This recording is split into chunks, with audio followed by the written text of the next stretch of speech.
I unintentionally did that long death because that fort started in year 5 and ended in year 470 something. Because that fort was like almost 500 years old.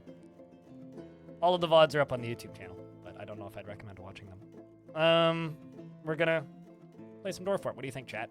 You can say hi, YouTube, if you want.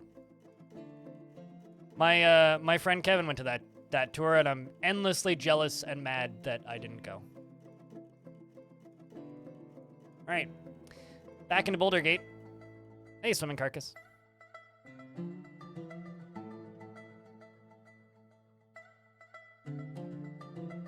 And some rum cocktails. Cider makes my teeth hurt. Couldn't tell you the last time I had a rum cocktail. I had one cocktail over the weekend. I had an old-fashioned. Pretty good.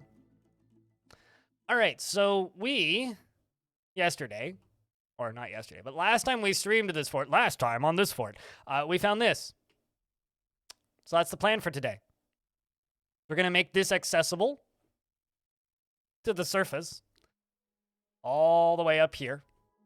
And we are going to dig into it. That's what we're going to do. We're going to dig into that.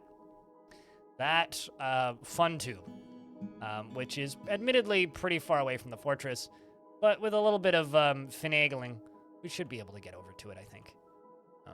Just a little bit of finagling. So let's scroll down there real quick, and we are going to set up some stairs going all the way out of here. What we're going to do, in fact, I've already kind of done that. We're going to get rid of these. Just kind of go to here. And go up. And go up. And go up. And go up. And go up. And we're going to make a minecart track, I think, going all the way up and out of this. Because we're going to need to transport a lot of fancy jewels and stuff. So right about... Okay, so I don't actually want to go up this high. I want to go to about here. And this is going to be where we're coming from. All the way over here. A long walk. And we're going to go all the way to over here. It's going to connect this, and then I'm going to go across.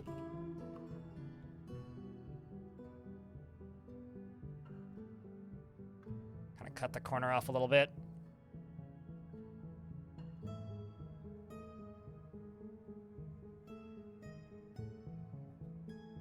And then we're going to go through the dwarves that are alive. So the status of this fortress.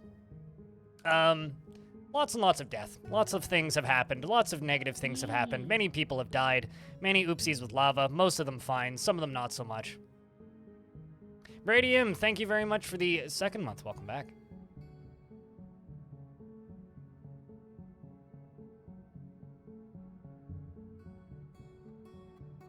Chat, can I get a round of beers for that Prime sub for a second month?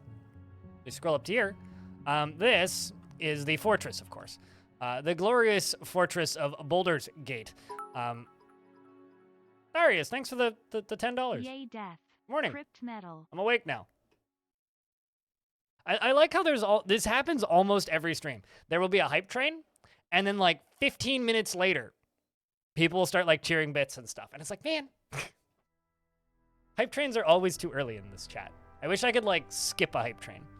Are you still alive in this fort? That's a good question. Well, even if you are, you're guaranteed to be a swimming carcass. So the dwarves that are alive are Shake Break, A Devilish Potato, Acre, Amethyst, Banana Unlimited, Chuck's Buck and Snuck, Creed, XII, Darius, Extra V, G-Fin, Goat Swarm, Gordy Casto, Honey Bun, Holler, I don't think you are swimming carcass. I mean, maybe.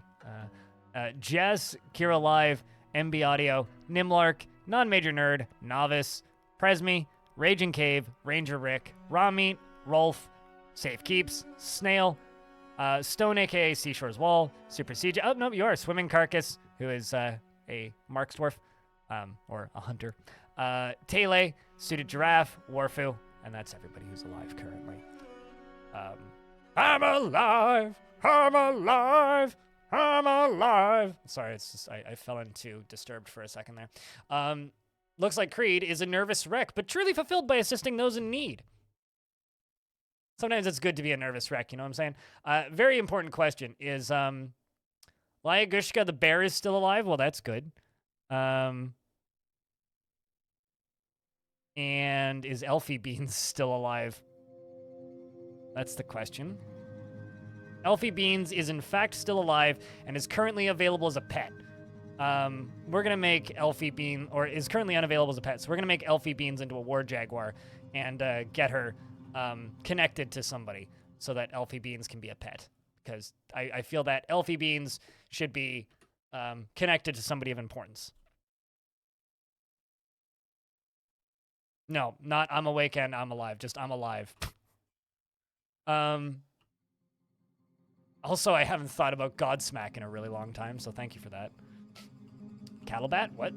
Anyway, so this is the fortress, and we have some pretty fun defenses, of which have been rather effective. This right here is maybe not as effective as I wanted it to be, but hey, it's still pretty fun. But next to it, we have this very fun defense, which is a triple barrel glass disc shotgun, which the children are being very good about loading. We are loading all of the discs into this infinite stockpile, which then get distributed into the different minecarts. If I jump down here, these two are full completely, and then we have this one, which is 83% full. So all of our glass manufacturing is currently going directly into working on minecarts, which is very effective. And I also need to move my camera down because I'm a little bit too high up. Whoop. So a little bit away from the wall because that just bothers me when it does that. And there we go. Connect that over here. Perfect. Perfect. Perfect. Nobody saw a thing. Just, you know, technical difficulties, as they say. Now that that's reset. So that's happening over there. And then over here on this side, one layer up. 2 layers up, 3 layer up, 4 layer up, 5. No, how many layer up did I do this one? Ah, right here. Right here. We are building 3 more. So we're going to let them finish connecting that. And then I will queue up 3 more. And then this right here is going to do exactly the same thing, except with more. So that's going to be good fun.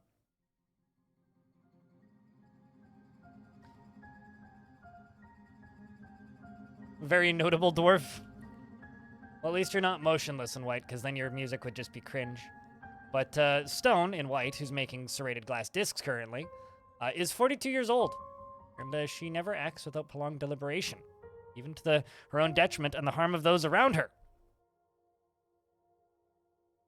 And let's see, a devilish potato over here is very rarely moved by curiosity and has a very calm demeanor and tends to be a little tight with resources when working on projects. Somebody else that we could... Who else should I check in on? Chad, who's here? Who I should check in on your dwarf? Ranger Rick, you're here. I'm sorry for smack-talking your taste in music, even though it's bad. He becomes... Tell me if you want me to stop. He becomes completely helpless in stressful situations, and he always acts with mercy and compassion at the forefront of his considerations, which is why he's going to forgive Blind for Blind's disagreements on his taste in music. He finds chaotic mess preferable to the boredom of harmonious living, and very rarely develops negative feelings towards Blind when he insults his music taste. He clicks his tongue rapidly when he's annoyed. He's probably clicking his tongue right now. He personally thinks that the entire concept of sacrifice for others is truly disgusting, and values tranquility, or views tranquility in the highest ideals, and can't fathom why anyone would want to live in an orderly and harmonious society, and truly values merrymaking and parties.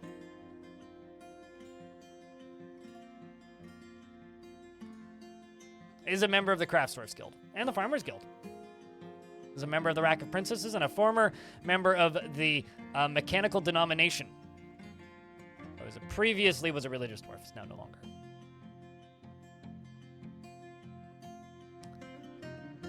Yes, the clear glass scepter is lost, but we know who the thief is. Well, the fort knows who the thief is. I don't know who the thief is.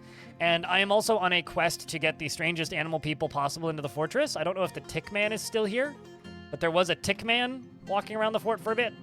Also, worth noting, the squad is currently leaving, the main squad. We are sieging the goblins, and we are sieging the goblins specifically for, you know, training my soldiers' purposes. Now, chat, I have a question for you. Did any of you guys watch the lore video that I put up on Vaults and Demons?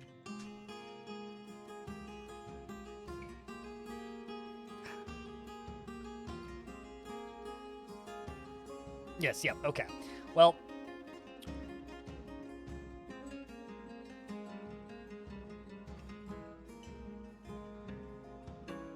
okay, we went down a little too far. This is a lignite slab. All craftsmanship is of the highest quality. It reads the secrets of life and death. Interesting. Interesting. It's nice and close by. I'm just gonna queue that up.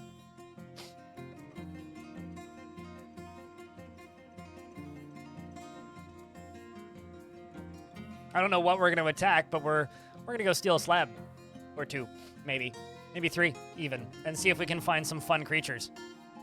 That's what we're gonna do when they get back. The other thing that I'm gonna do is I have a bunch of beak dogs, so let's make a beak dog zoo, shall we? This was originally, wow, I just completely lost the camera. This was originally for, I think, I can't actually remember, weasels? It was originally for weasels. Anyway, we have some beak dogs now, so might as well put them over there for the beak dogs. Now, the question is, because I just rattled through a bunch of dwarves' names, if you do not have a dwarf and you would like a dwarf in this fort, let me know. Would you like a dwarf, chat? As far as quantum stockpiles, we've got plenty of logs right there and plenty of sand right here. And we are making, I was going to say we are making many, many, many green glass discs, but maybe we finished. Nope, we finished. Okay, so let's do 500 more and collect 500 sand.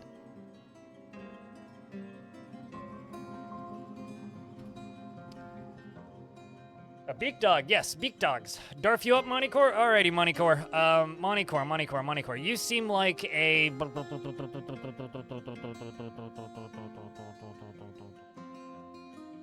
planter. You feel empathy after experiencing trauma, and mulling over the reoccurring memory has allowed him to rethink his intellectual values and personal tendencies. Also, hey, Raz, what's up? Montycore. He becomes completely helpless in stressful situations, and he finds helping others to be emotionally rewarding. He is very curious and sometimes to his detriment, and he is given to flights of fancy. He is often nervous, and he tends to assume that the worst of two outcomes will be the one that comes to pass, and he does not often feel lustful, and he has a tendency to consider ideas and abstractions over practical applications, and he often feels discouraged. He has an active sense of humor, and he is somewhat uncomfortable around those that appear unusual or live differently from himself, and he prefers to present himself modestly. And he often gives his knuckles a good crack when he's thinking hard, and he clicks his tongue consistently when he's trying to remember something. He dreams of bathing the world in chaos. Cool. He personally believes that those who sacrifice for others should be deeply respected, and is put off by family and does not care about friendship. He likes copper, precious fire, opal, and larchwood, and green glass, and ibex tooth, and the color pink. 8-sided prisms and helms and millstones and figurines and ballista parts and jaguars for their spotted coats. And the words of the suitor of focus and the sight of the aquamarine orbs, and when possible prefers to consume strawberry plants and radish wine, and absolutely hates hamsters. He is corpulent, and his very long beard is braided. His sideburns are clean shaven. His very long mustache is neatly combed. His hair is arranged in double braids, and his ears are splayed out. Have a good time at D&D. And also, what was that trauma? You got caught in the rain, which made you anxious. You saw a dead body, and you learned to value peace. And then you discussed a friend's problems, and you began dwelling upon the trauma, which was seeing a dead body, and you became more prone to stress. You continued dwelling upon it, and you became able to rest and recuperate.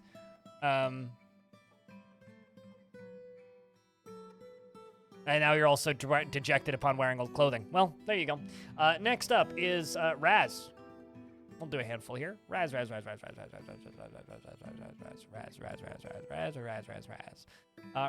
you are a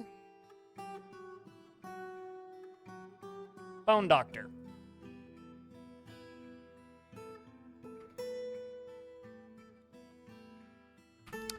Raz, you're currently meditating on crafts, or heading to meditate on crafts.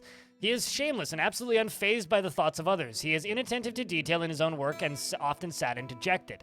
He dislikes abstract discussions and would much rather focus on practical examples. He is very humble, and he does not easily hate or develop negative feelings. He is pleased by his own appearance and talents, and he tends to not be swayed by emotional appeals. He generally finds himself to be quite hopeful about the future and lowers his eyes when he's angry. He needs alcohol to get through the working day, and he doesn't really care about anything anymore.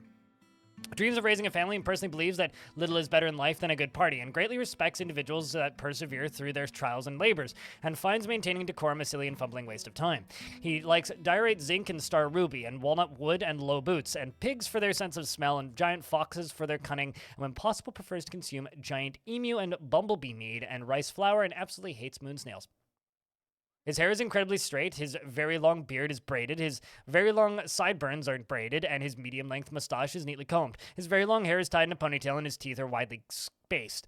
He has a very low cheekbones, and his very short ears are extremely narrow, and his nose bridge is slightly convex, and his hair is chestnut, and his skin is pale pink, and his eyes are raw umber.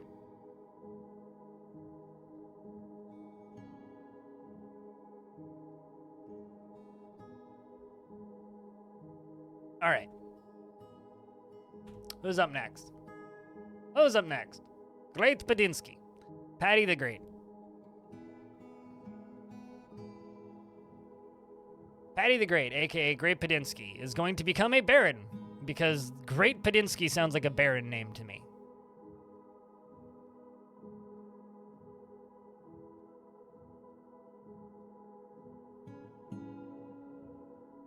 Definitely not some elven poet.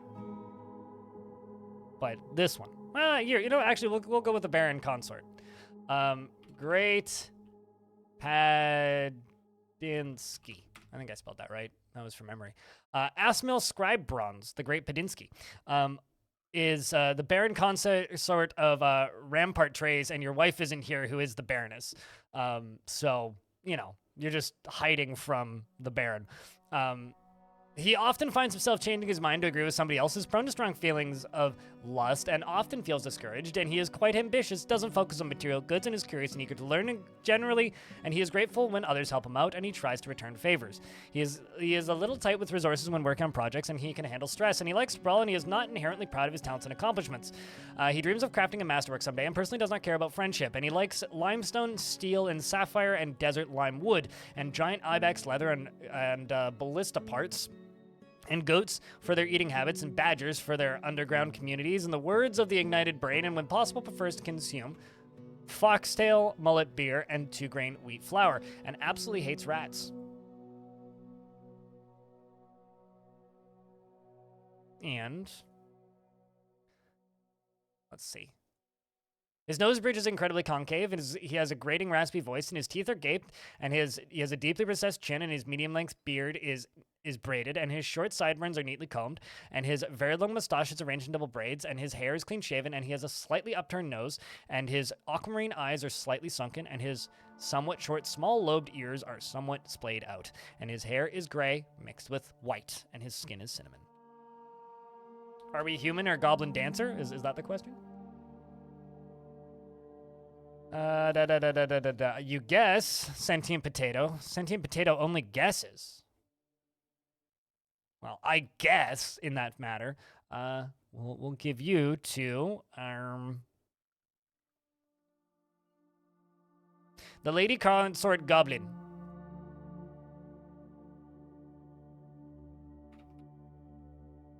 Sentient Potato. She considers spending other time with others much more important than associating with... She considers spending time alone much more important than associating with others. She is sometimes cruel, and she is a perfectionist, and she's talking like this because she is a goblin. She lives a slow-going and leisurely pace, and she's somewhat uncomfortable around those that appear unusual or that live differently from herself.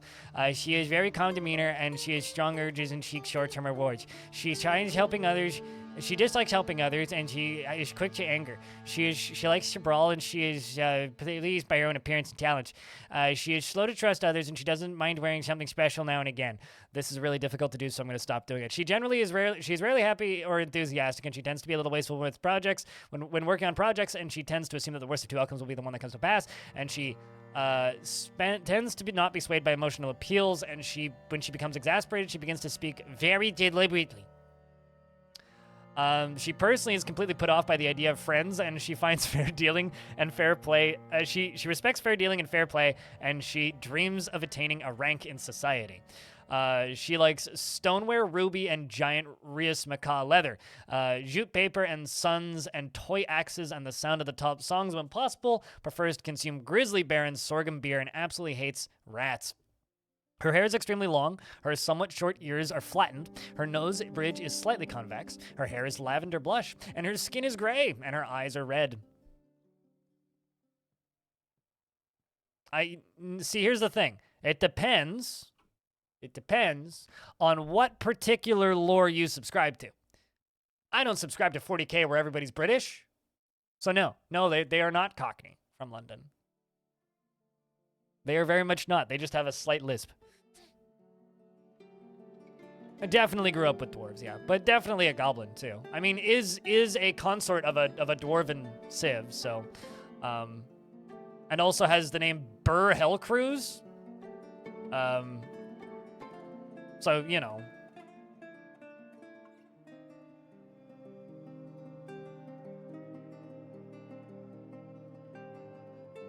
Yep, and I don't follow either of those lores, really. If you're not making your own lore, what are you even doing? If you're not coming up with your own universe, what are you even doing? Come on. Seriously. All right. Who's next? Seems like everybody for right now. All right, so let's see what's going on with that digging.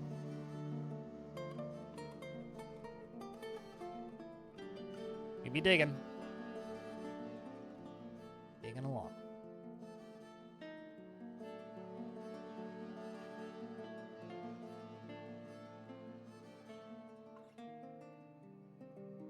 Everything in your lore sounds like a budgie screaming. Have you ever heard of the band Hatebeak? Because if you haven't, Budgie, I have a link for you. Just please turn down your volume before you open this video.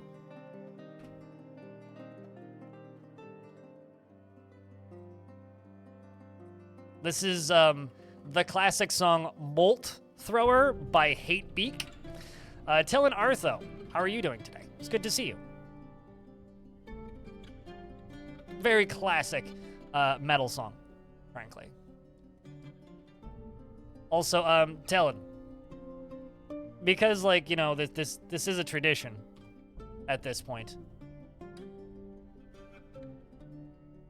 I do actually wonder, are there any, like, kids that are related to people of importance in this fort that I could name you after? Isa Road, thank you very much for the 5th month. Welcome back. It's good to have you.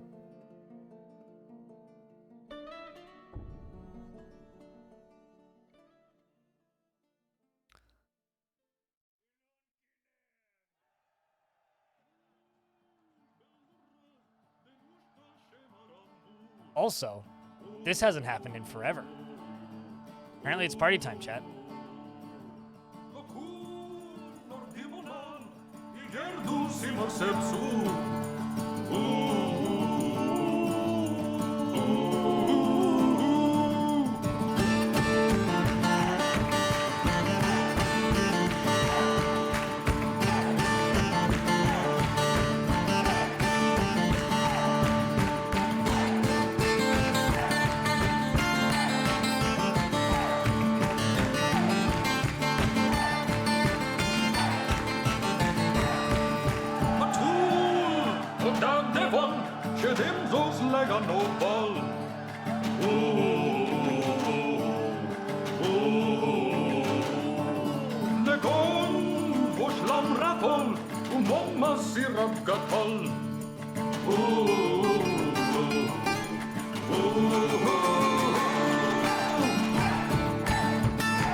Anyways. All right, so let's go back to following those dwarves that are going on a trip. Bored after watching a performance. Boot you out of the fortress for that.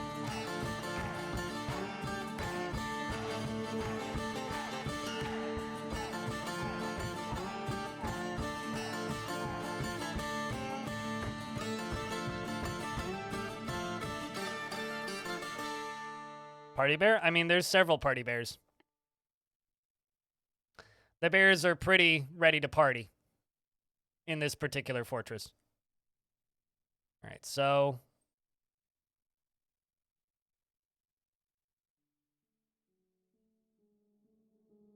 I'd need to get the rocks up here. So if I were to go down right there, that would lead me down to where?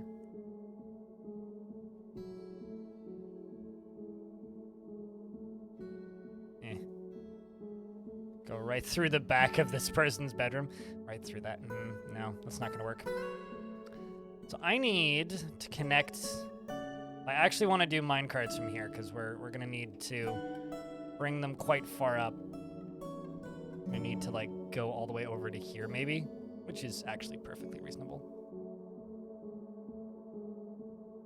Let's just do this.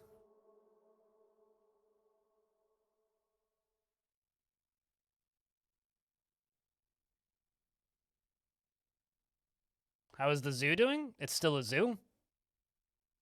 We most recently acquired some beak dogs. It's the most recent addition to the zoo.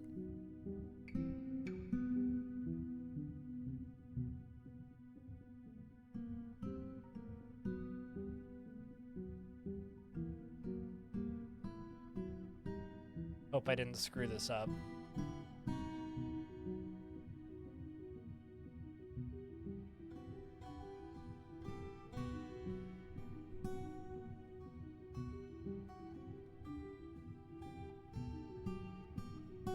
Screwed that up.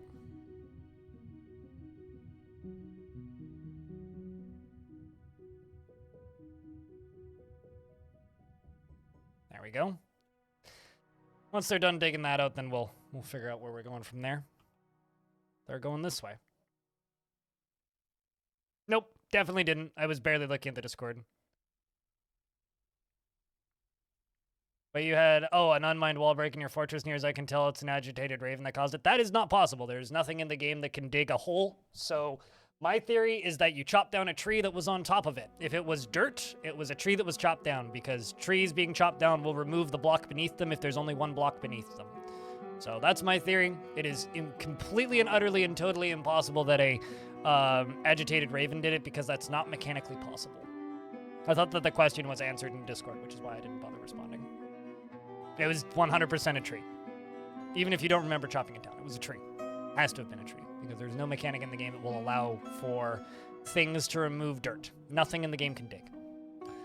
In regards to the zoo update, this is the zoo currently. So we've got monkeys, we've got singular duck, we've got gorillas, we've got giant storks, we've got a lot of bears, a lot of baby beans, and a lot of these, as well as some baby rhinos. And we're stuck in an ad, so I will.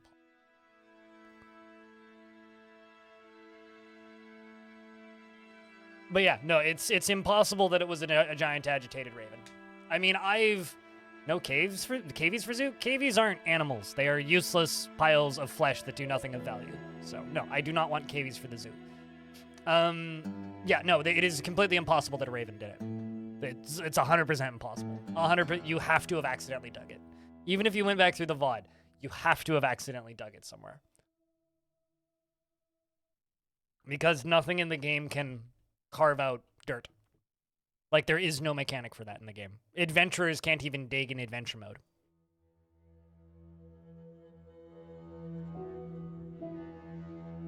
Battle rhinos coming. I'm not going to train them for war for two reasons. Reason number one, they're not giant, so they're not actually that strong. Reason number two is they take 10 years to mature. Reason number three, they need to be grazing. And in order for them to follow soldiers into battle, they need to be removed from their grazing plots. I do not train grazing animals for war. I don't care how good they are. Because they can't be... What I could do is I could station them outside, but I will not be assigning them to soldiers. The reason for that is they need to be unassigned from their grazing locations when you send them to battle. And that is a level of tedium I'm not willing to deal with.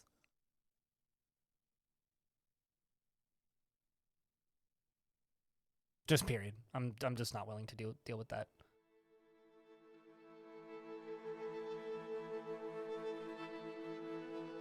So at this point, I would rather just, you know, give us grizzly bears, which are about as effective and about the same size. Also, I need to slaughter like 200 cats. BRB.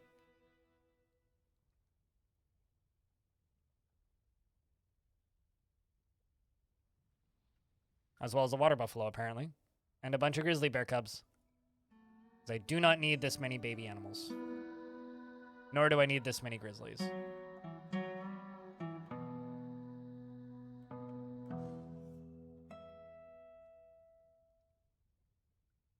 They get kind of rough on the frame rate after a little bit.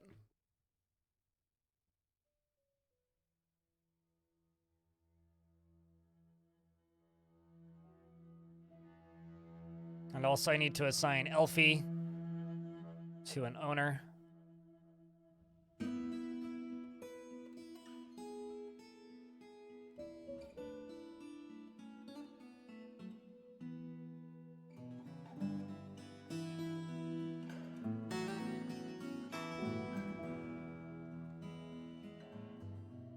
Why'd they put the named ones up at the top? That doesn't make much sense.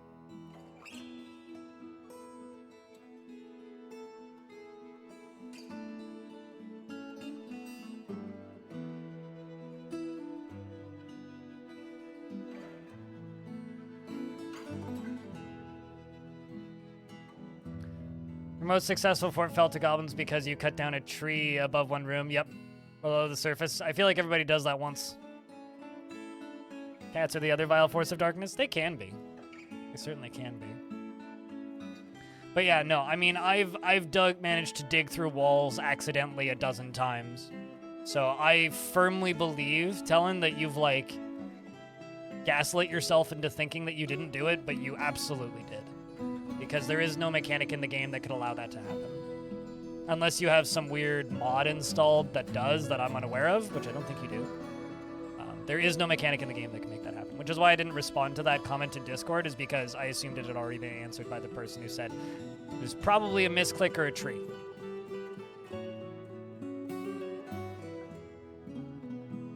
Or like an auto mine. You know, if there was a gem there or something. Hey, Blind. Ray Britt, what's up? Thanks for the 6th month. Welcome back. Good to have you.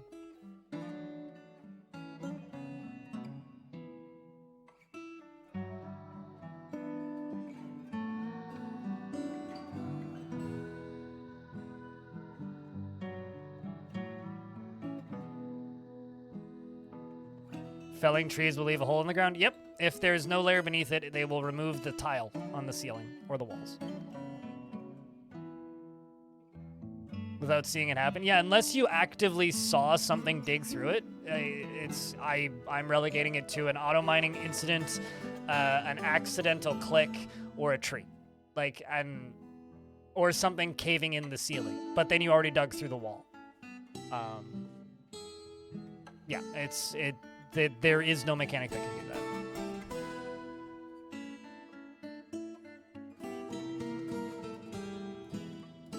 Because people have weird metas built into their brain that they insist to go by. I didn't make those tutorials, so. The Giantess Olsplu. I never thought that was a good strategy. People who don't understand how strange moods work will tell you to do that because then they feel that it's then easier to just simply wall off a dwarf who goes into a strange mood instead of just giving them what they need. I would rather just have items available so that the strange moods never fail. And it's very rare that I'll actually fail a strange mood unless I forget about it. So in older versions of the game, they would just be like, oh, do this so that you can wall them off when they go into a strange mood. I think that the vast majority of tutorials pre-Steam version are made by people who have very strange ideas about the way the meta in Dwarf Fortress should work, which I think is goofy. Also, I never made a tutorial that said that, so. The Giantess. I'm sure that there are some post-stream Steam tutorials that still tell you to do that, but I don't know. I don't watch other people's tutorials, so. The Giantess Olsplu Zospostagos has come, a gigantic creature resembling a human, almost unparalleled in size. My main squad has returned, and I need to check in on them. Let's see where this thing is. It's down here. Is slow to anger, is she now? She's also wielding nothing. She has one song named Gawk. She is an enemy of the buff demon and a enemy of the unspeakable dungeons.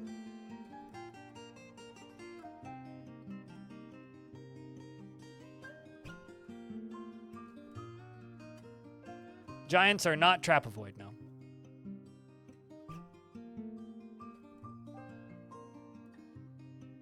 Also, the game just informed me I have a new religion forming.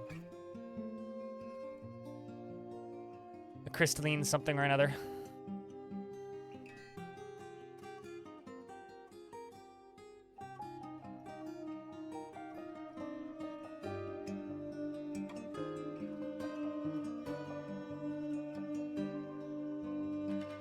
So now we just need to wait for the military to show up and start smacking it. Or for it to find something out in the wild that it's going to start smacking. Could be going for one of my dwarves. Was that a dwarf? Didn't actually. Yep, it is. Who is that? It's Cog the Bard. Oh no, not Cog the Bard. Oh no, the Crystalline Guild is now formed, which requires a guild hall. And a location must be built and furnished and designated as a glassmaker's guild. But we can do that. Rest in peace, Cog. Well, that's unfortunate. F's for Cog, please. Unless Cog manages to get out. Doesn't feel anything while in conflict. Isn't dead yet. Still isn't dead. Come on, Cog. Climb out. And there's an artifact being made by Safe Keeps. Come on, Cog. Rest in peace, Cog. Okay, so where'd this giant... Where'd this giant butt go?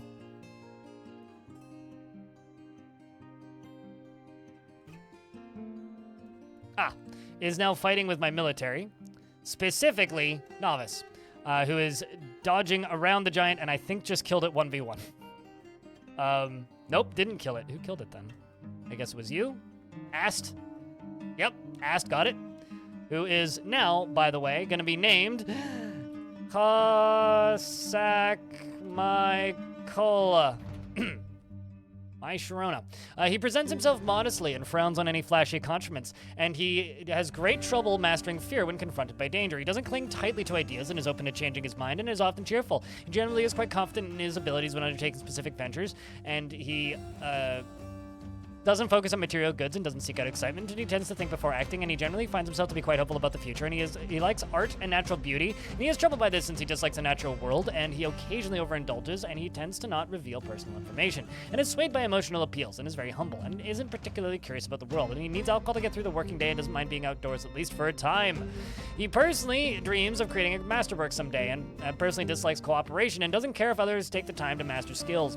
He likes black bronze and dementoid, and giant aardvark leather, and maces and buckets and guinea fowls for their social nature and the words of the quintessence play, and when possible prefers to consume oyster and sorghum beer and one-humped camel's milk. He is broad-bodied, and his left upper back teeth are missing. He's covered in scars, and his ears are very splayed out. His medium-length beard is arranged in double braids. His very long sideburns are braided, and his mustache is neatly combed, and his very long hair is braided, and his nose is narrow, not braided. And he has a high voice, and his hair is dark brown, and his skin is dark tan. And you have no family. All right. Let's send out the dwarves to go recover that thingy. But first we have to check how this distance went.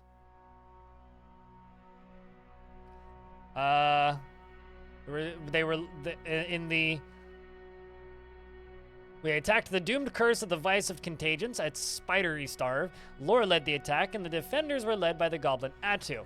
Lore, as tactical planning, was superior to the goblins, and the defenders had a slight positional advantage.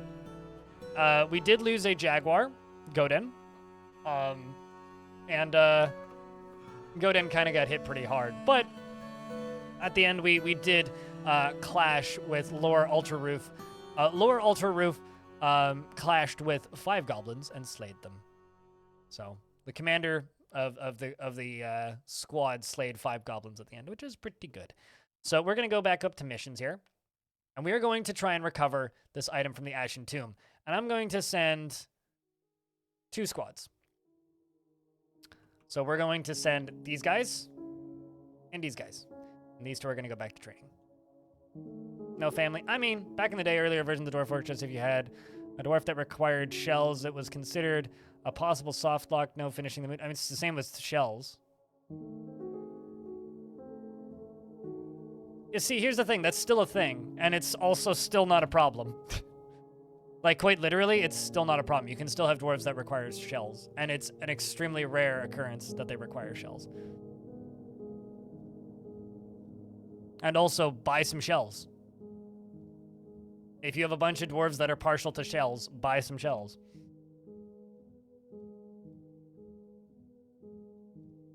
It's that complicated. Just buy some.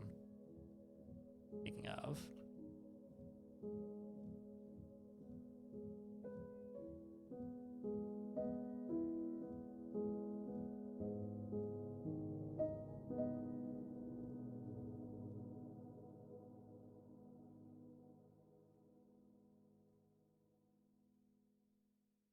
one of every cloth is what I usually do. And back then you can buy shells? Yes, you could. You could import shells. I've never played a version of the game where you can't import shells. But regardless.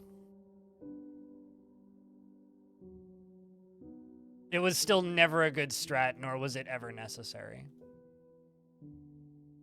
Nope.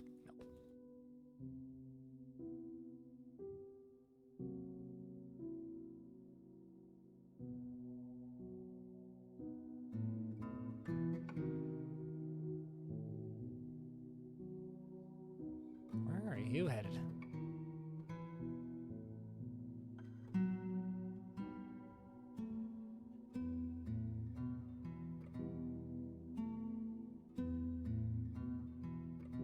Don't know what you just picked up. Or were you just dropping something? Oh, I see. You were just dropping something off. Wearing that artifact clearing glass earring.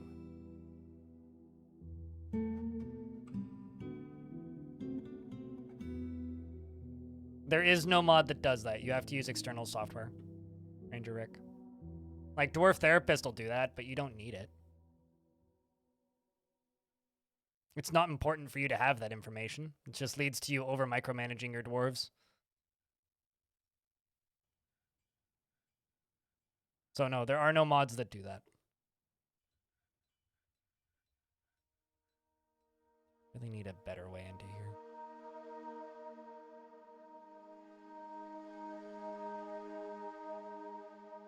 I really screwed up the pathing in this portion of the fort right here.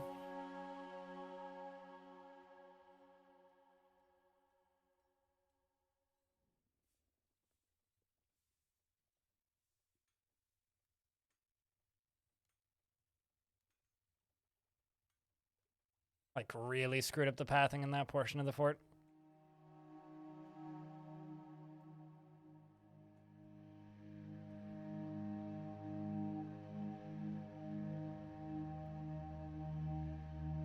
Okay, what do you need? Yarn cloth. Oh, that's fun. Plant cloth. Okay. Full bars. Let's check cloth. Do I have both of those?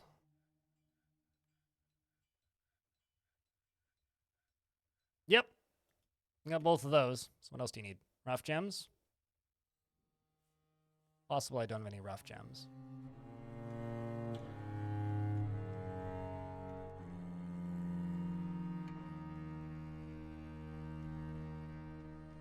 Nope, got plenty of those.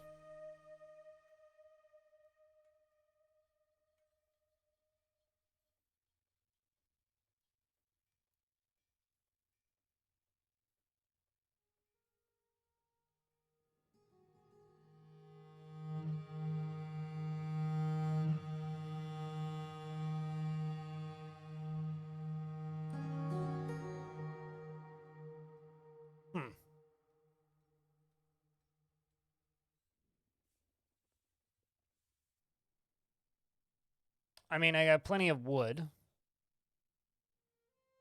Plenty of cut gems.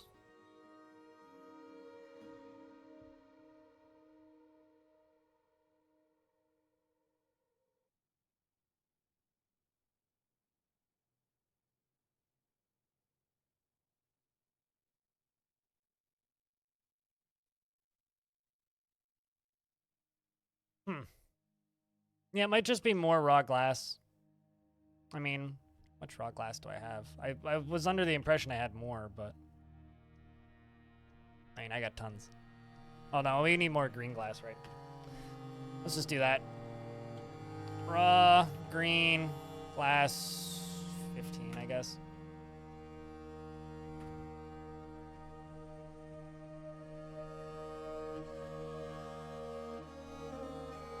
Should be fine.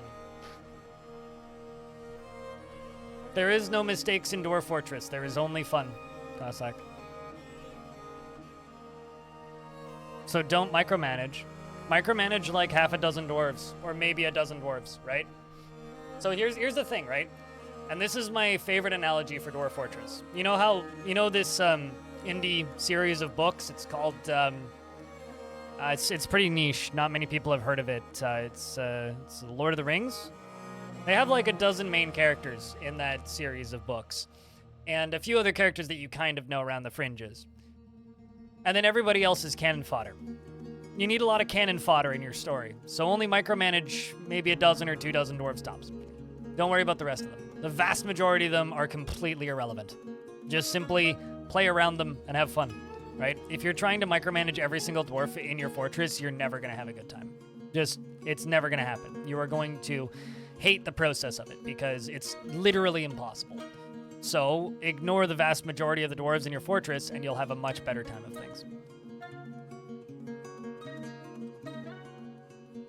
That's my advice. Just forget about the other dwarves. Don't worry about it. If you're trying to micromanage every single dwarf in Dwarf Fortress, you will never enjoy this video game because it's not designed for you to do that. It's designed to be a story generator to help you figure out and madlib together main characters, right? So madlib some main characters together. Don't worry about every single dwarf. Just tell a cool story.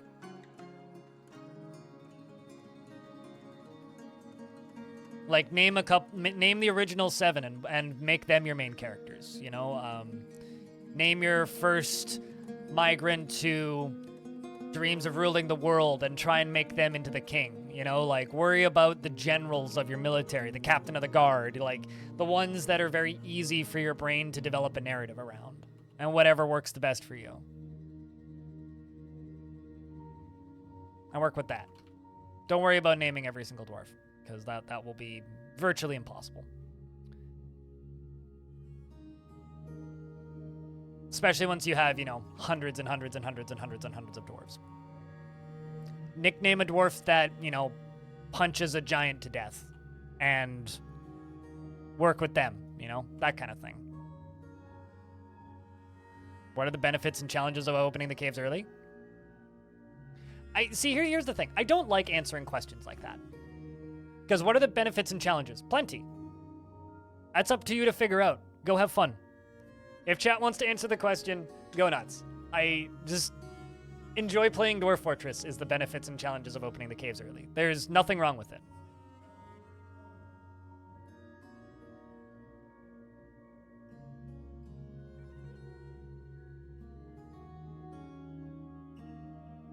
Just play the game. Are the benefits and challenges of opening the caves early.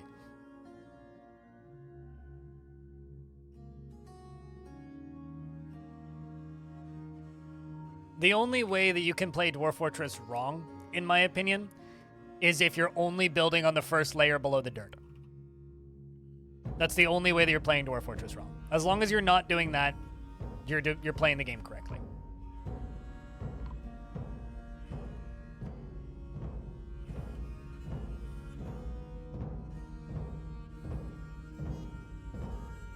Something collapsed on the surface. Probably stuff's burning. Or throwing a tantrum. That's fine.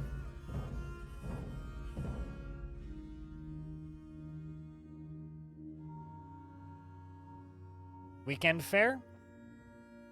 I mean, it wasn't unfair, so yes.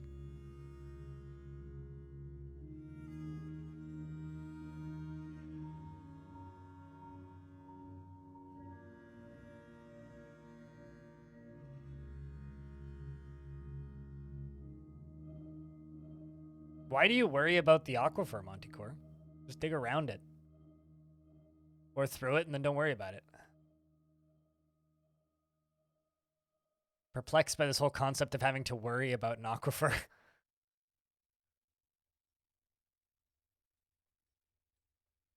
Thank you.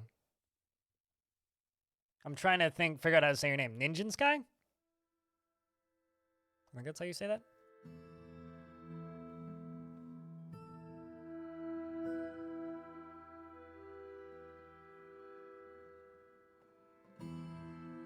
Sure, but the only way that you're playing Dwarf Fortress wrong is if you're still digging in dirt. Dwarves deserve to dig in stone. If they're not digging in stone, poor dwarves. Feel for them. Oh, true. If it was a heavy aquifer, then yeah, I would worry. But so few people actually play on heavy aquifers. Generally when people are talking about aquifers, I assume it's a light aquifer.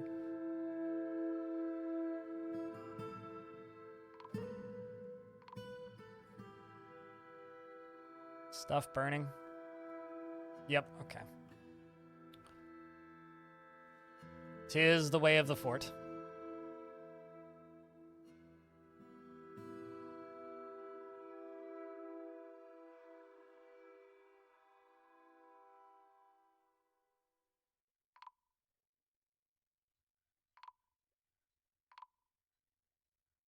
Just get down to the first caverns and you'll probably find water.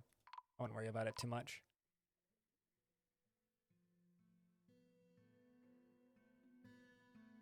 Chat, I need you guys to all do the rain dance because we need to bless the rains down in Bouldersgate because it's not raining enough. So I need these trees to be put out as they are just bucketing water or bucketing fire down into the fortress, and I just needed to bucket water a little bit so that we can get rid of this goddamn problem.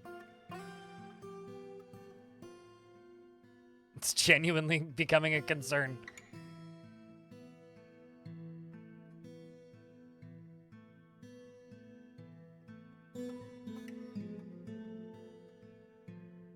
Alright, well, they still got a ways to go there.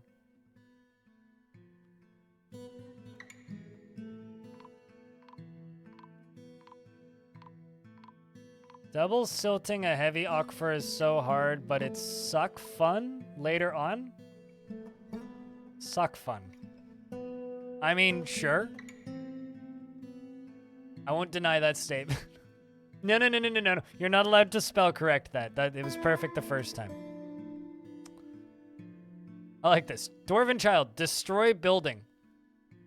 It's like, I know you're just ripping the door off its hinges, but that sounds so much more violent than it actually is. All right. Where are we? Strange mood.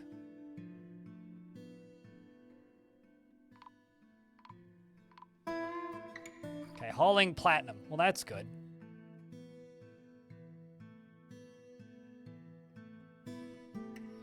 Disable them.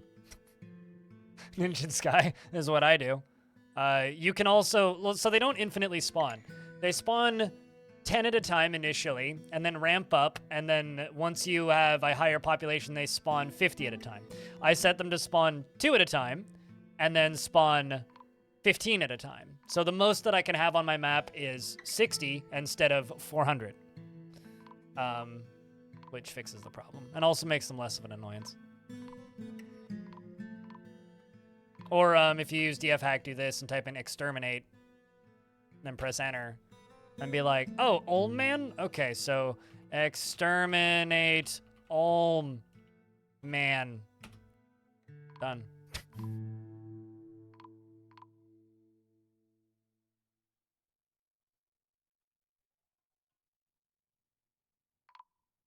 But right now, what I'm actually going to do is extinguish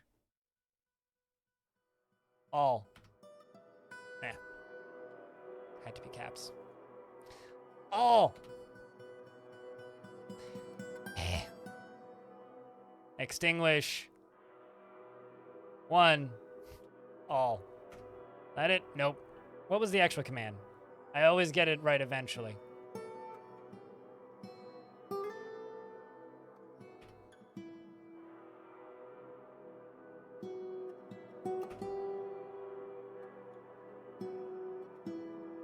Oh, I see. Hyphen all. Extinguish. Hyphen all. There we go. Nope.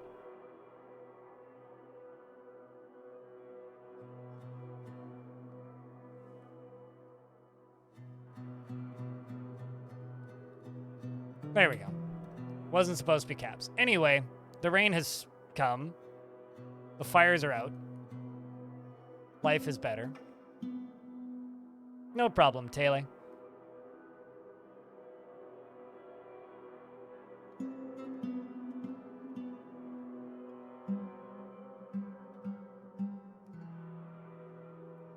Kind of curious to see how well that video does, but eh.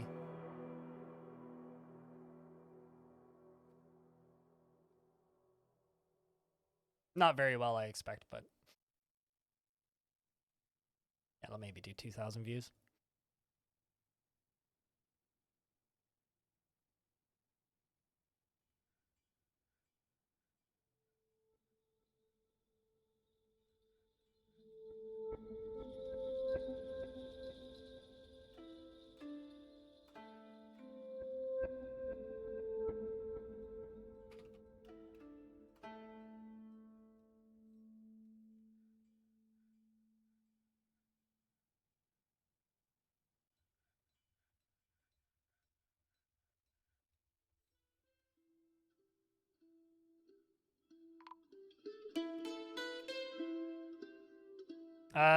I like rock salt. It's a nice pink, but like not a absurd pink.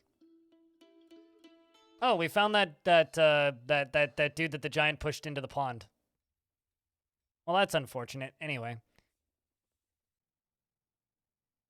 this guy's still going. Gonna be quite the artifact. Jet's also a good color.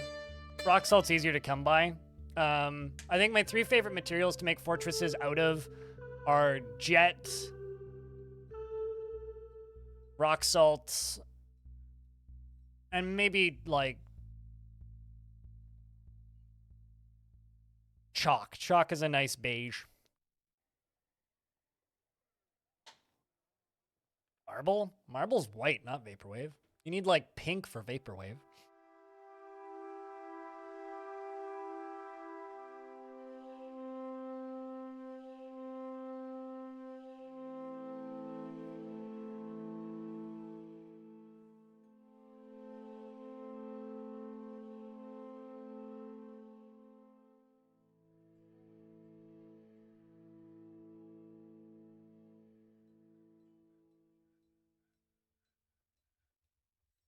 I'm reading this sentence with the cave crawler thing. It's like,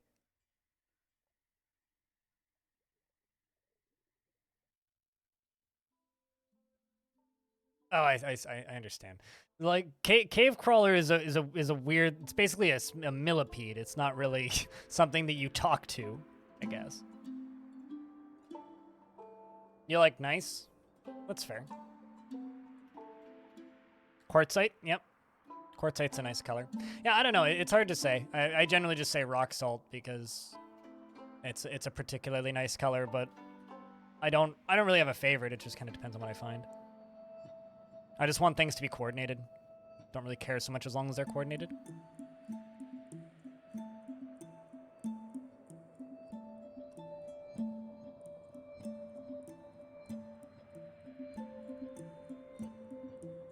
It's not needed. Used to be needed, but it's not needed. It basically, all it means is that, do you want dwarves to deliver a log to that spot first or no? It doesn't matter. It's an irrelevant option that you don't need to worry about.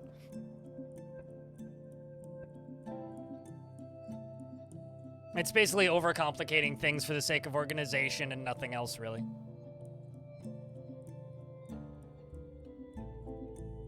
It's very nice, but it's like everywhere. Yeah, it's one of those things, and that's why I would say that rock salt is one I really like, because there's nothing more frustrating than having a really nice source of jet and being like, I'm gonna make this whole floor out of jet, and then almost immediately running out of jet because there's very little jet on the map. So that's why I like rock salt, because when you have rock salt, it's everywhere. You know what I mean? Like it's very easy to come by large amounts of it. Sterling silver? You got platinum and sterling silver in this? This is gonna be an expensive artifact. Also, Safekeep's just joined in an existing conflict. What was that all about? Also, horrified, reliving being haunted by the dead. Do we have ghosts?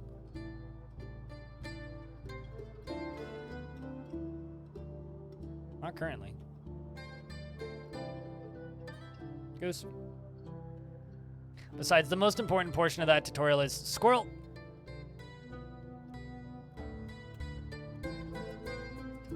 Okay, there you go. Works furiously. Okay, 3 pieces of raw green glass, platinum, orange wood logs, dacite blocks, rough wax opals, llama wool cloth, cotton cloth, and sterling silver. And it's a glassworker's shop. Any bets on what this dwarf makes, chat? I hope it's a door. Journey and others have returned. Holy shit, we only lost 1 dwarf. So we just attacked a vault. Is what we did. We just attacked a vault. Or maybe we didn't. Well then. It was like, I just besieged a vault, and they didn't actually leave. Good job, dwarves. Okay, we'll try and attack a different one then. Very good at this, dwarves. They will make a portal. That would be rad.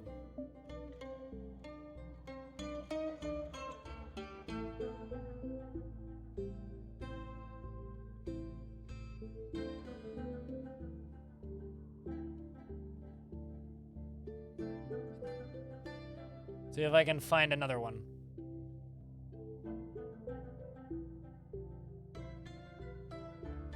I still think baby goblins should be called goblets. We've had this discussion many times.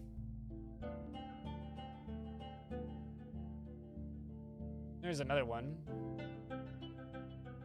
I am Nula Oremekwaya Amaya Nula, the ghost fated of the dead, once of the underworld. By Aztog, I bind myself to this place. The cysts of loving. Oof.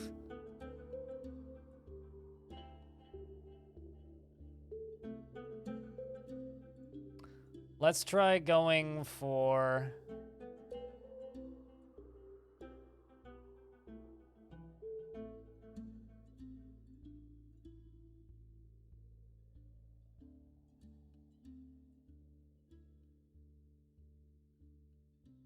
Native gold slab. I am Sposs, once of the other words, by Stibnar Heart Granite. I bind myself to this place. Let's go for that one.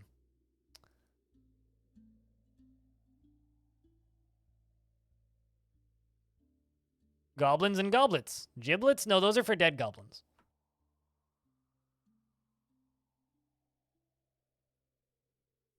I'm feeling tired. Have a good stream, everyone. Did you, like, run behind a car for a while or something? But, Raz, take care of yourself. Have a good night. I, napped for, like, 6 hours yesterday, so I feel that. The feeling tired bit. Had a hard time not napping all day yesterday.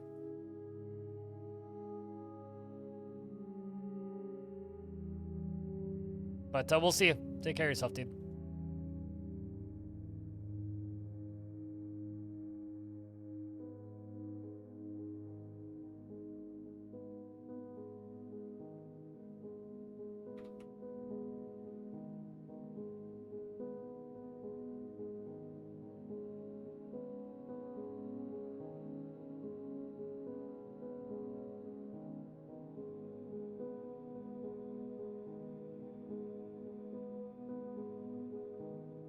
Gobbles could be baby goblins. Why? Because you want to gobble them up?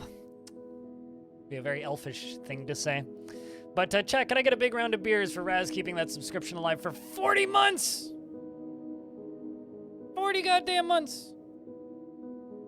Holy frick, that's a long time.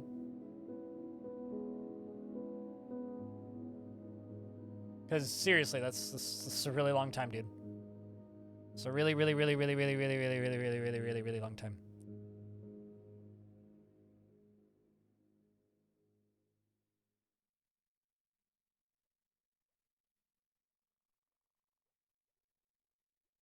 I feel sorry for you, broken spacebar. Hopefully one of these days you can become a unbroken spacebar.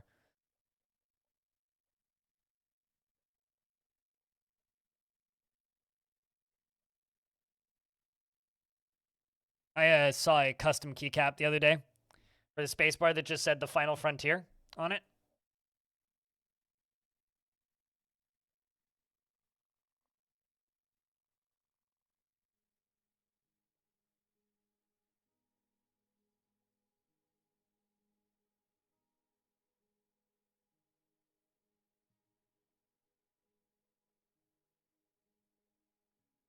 Have to look into that. Why don't you copy paste a space? Could be like my friend in his Q key. He broke his Q key playing StarCraft. Like it didn't work on his keyboard anymore on his laptop, and so he just had a notepad file on his desktop which was just full of several different Qs, and whenever he'd need a Q, he'd just copy paste it. Which frankly, I call that being resourceful. Using the tools that have been provided for you as somebody using a computer.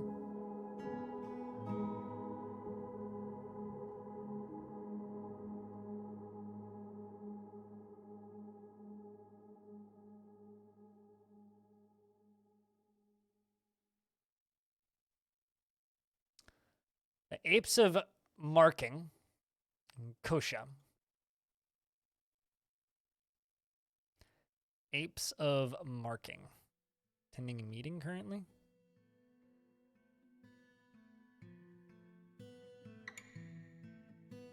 Yeah, I don't need more random humans.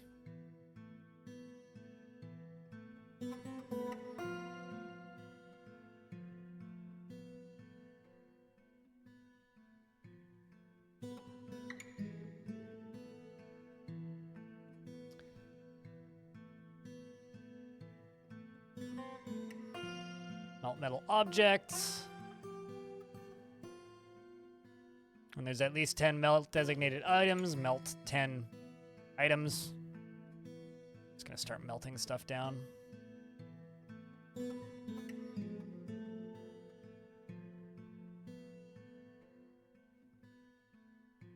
And this is gonna become the Glassmakers Guild Hall eventually.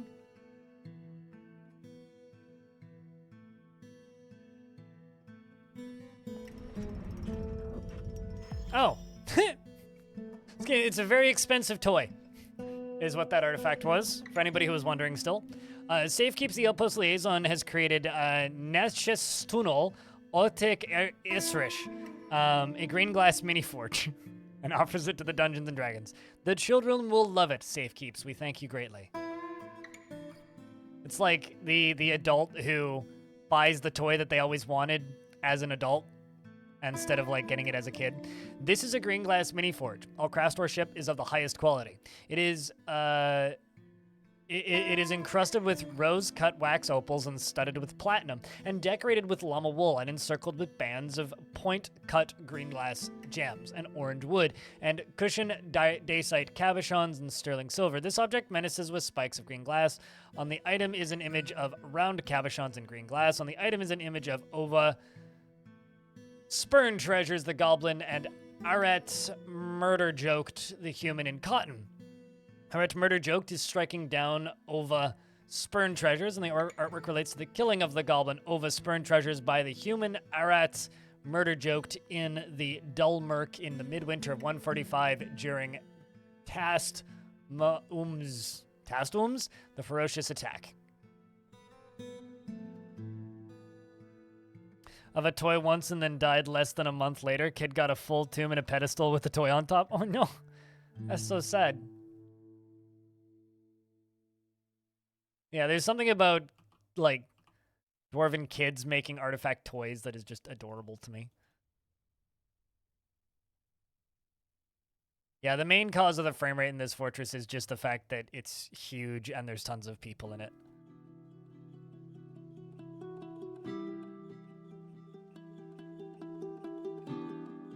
So all the squads are back now. Let's send them back out.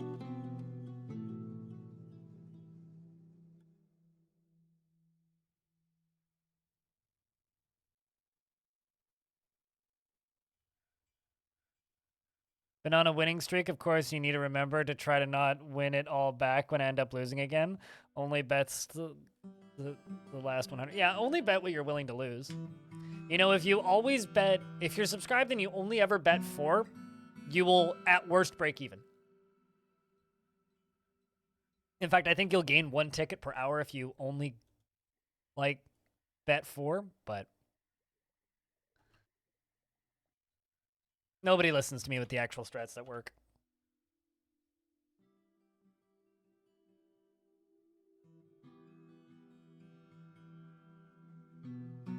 Also, chat room, telling Artho used to be rich. I get a round of beers. Congratulations.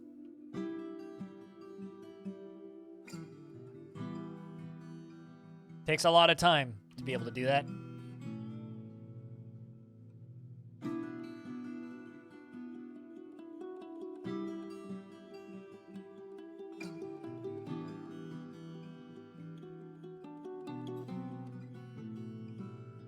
This is going to be a very busy room in a moment here.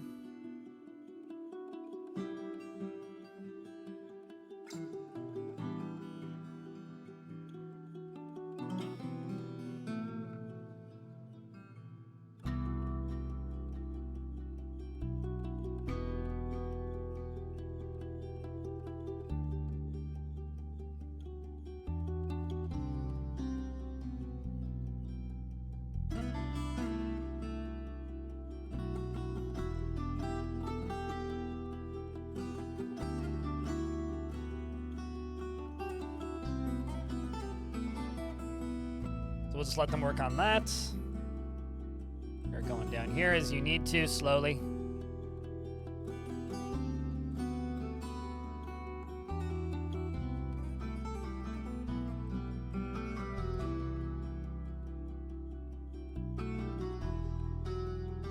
Only 6,000 points left? Hell yeah. Getting there several points at a time.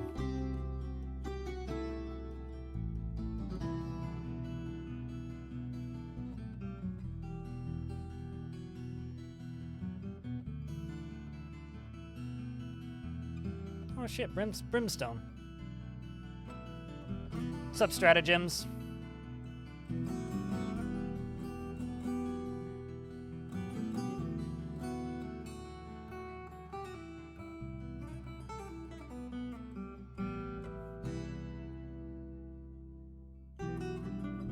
And then this area is slowly getting built up. Very slowly getting built up. What's stinky about Brimstone? What is up with language in the last 6 months that suddenly everything is stinky? People keep referring to things as stinky. It's like, okay, so wash it. What? As somebody who likes things to be clean and not a mess, I find it kind of gross. Smells like sulfur? Okay, sulfur's not that bad. Does it need to be stated, I guess is the question? I don't know, I see it a lot right now.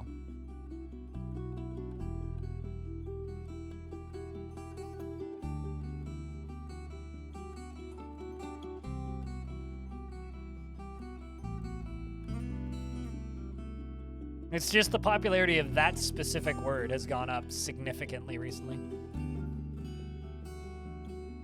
Previously, people would just say something like, ew, or, you know, something else along those lines. Now it's always stinky, specifically, is the word that gets used.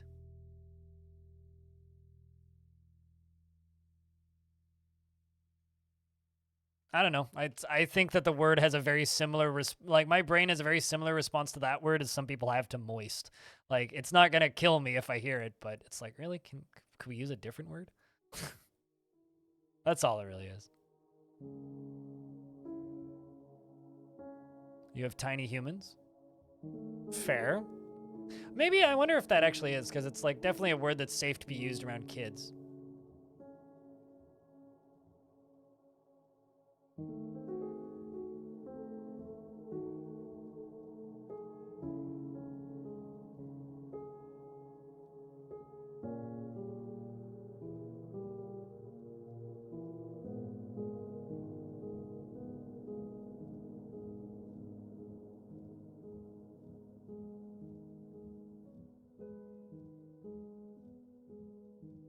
It's mostly just like, I wish that I actually had like data pulling for my chat. It's like, what is What are commonly used words that weren't used like 5 years ago is something I'd be really curious to know.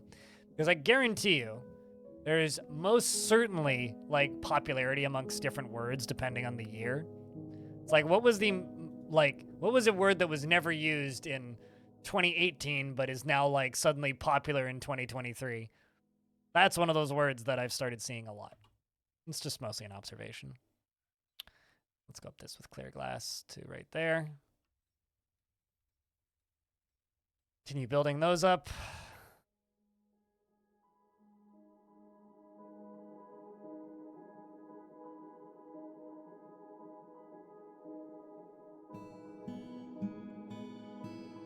And we're going to increase the priority of this to 2 so that they do it above other things.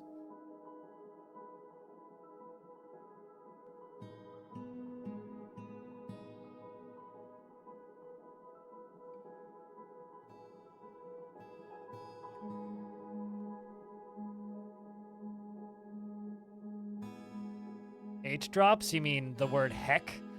I hate that trend. I've hated that trend and still hate that trend. If you're gonna curse, curse.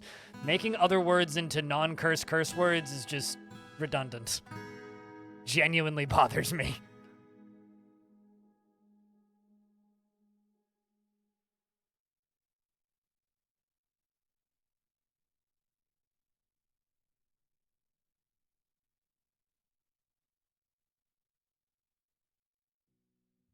Oh, I see what you mean by H drops. You mean the like no longer using the letter H.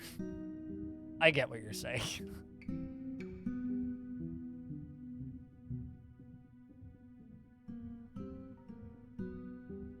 Well, see, here's the thing, right? If you're not going to curse, don't curse, right? But like the self-censorship of like replacing a curse word with a similar sounding word, literally all it does is it gives that word that isn't a curse word the same meaning as a curse word. So give it 4 to 5 years and then we'll be censoring that as well. It doesn't, like, if you're not going to curse, just don't curse. If you replace it with a different word, then it releases the same chemicals in your brain as cursing. So you might as well just curse. Also, I've got a dwarf possessing other dwarves into tantruming, which is fun. Minced oaths. Explain. Cursing releases a chemical. So if you actually like learn about language, the way that we curse, it's like it's a response to pain or a response to frustration. And there are certain words in the human vocabulary, as long as humans have existed, which are basically specifically in times of distress. And these words are often, yeah, cursing reduces pain. Yes. So words that are used in that context releases a certain chemical in your brain, which lowers pain and increases your pain tolerance. You know, traditionally things like, ah, and whatnot, like screams of pain and whatnot, or cursing like fuck, or ah shit, like that kind of thing. Like if you shout emphatically like that, it lowers pain. And certain religions are like, that's offensive to say that word, but you say that word because you're in pain. So instead of saying the word when you're in pain, because like certain religions and certain groups are just like, that's offensive, don't use that word. Don't admit that you're in pain when you're in pain. That is bad. Be ashamed of yourself. When that kind of attitude exists in our society, then we are pushed away from using words like that. So, but it's a very human response to have words with that sort of meaning. Fox, Stono, aka Seashore's Wall, 1 a.m., 29/08/23. There you go.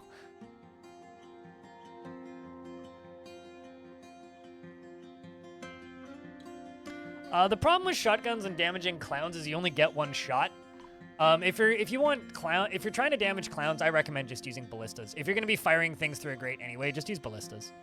But the main issue with shotguns against clowns is that you literally do only get one shot.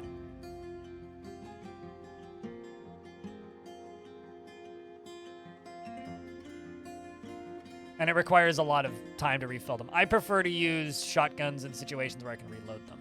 But yeah, no, they're not ineffective. I mean, you could absolutely use glass discs against clowns.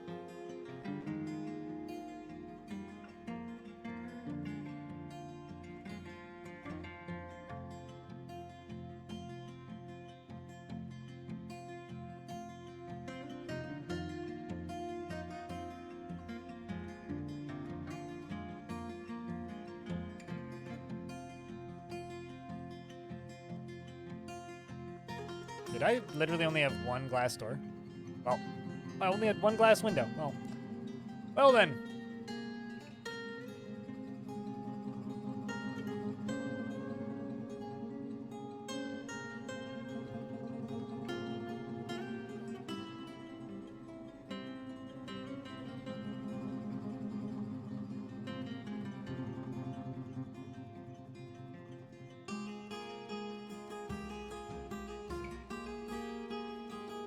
You can think of countless British ones.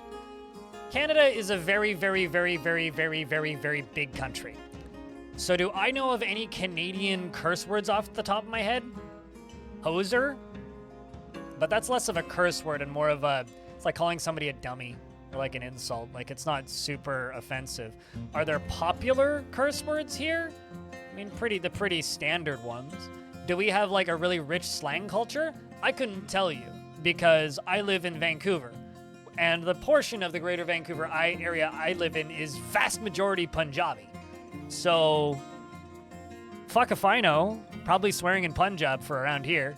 Calling me a C word that rhymes with racker would probably be a very popular curse word because they don't like me. But that'll get me banned from this website for saying it. So, I'm sure French Canada has plenty. I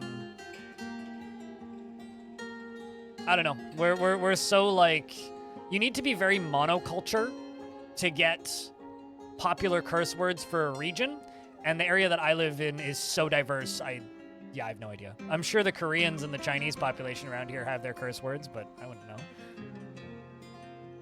Punjabi. It's East Indian. They speak Punjabi, not English. I mean, they do speak English, but they usually just...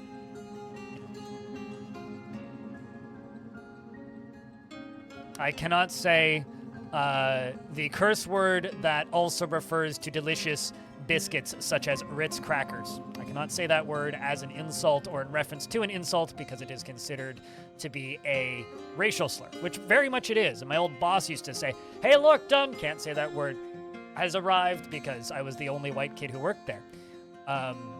So, yeah. It's great.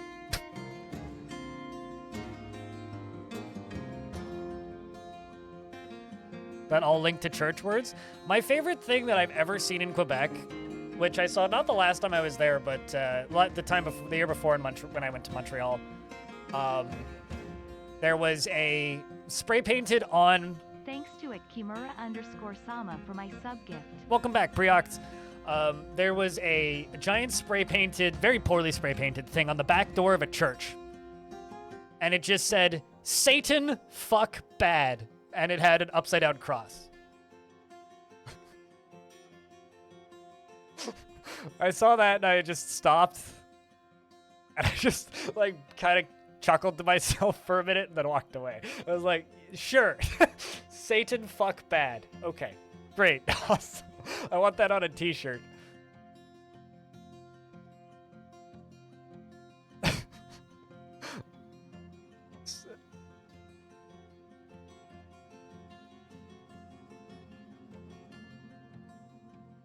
You know that church that said "Satan fuck bad" on the back of it? I mean, it was really close to where I was staying the first time I was there, but yeah, very, very amusing. Well, the first time I went to Montreal, rather. Not the first time I went to Quebec.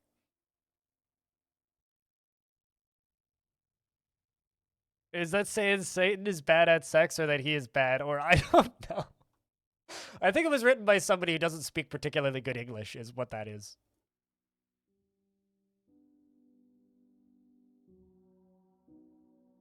It just, honestly, it just, once again, just really makes me want to purchase that t-shirt that just says, it's Roadrunner Records, I think, who sells this shirt, which is a metal label.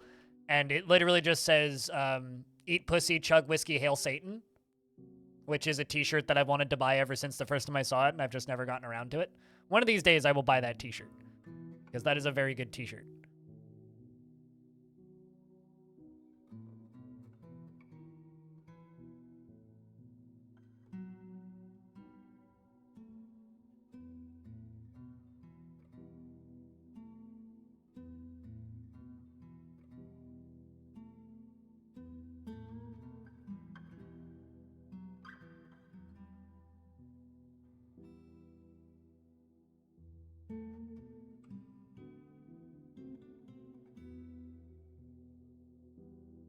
Except for this middle bit right here, I'm going to go around the inside of it. Why are all the tombs next to the river? Aesthetically pleasing. Where else would you put them?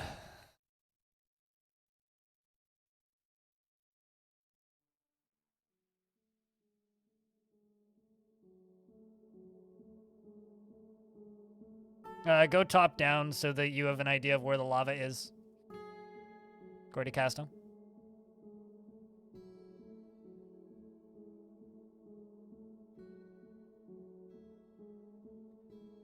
In case the dead rise up, you can kick them in the river. Well, I mean, the dead's not going to rise up down there. They've all been dead for too long. But they don't drown, so that wouldn't actually be even remotely effective. And they're also not all there. They're actually kind of everywhere in regards to the coffins.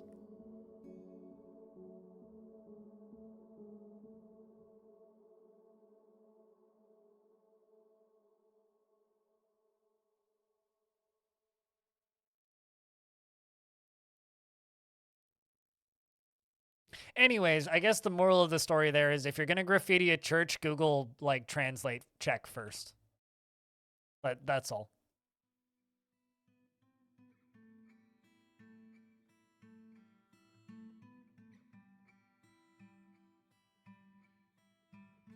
You want to make sure that your offensive lines make sense in multiple languages.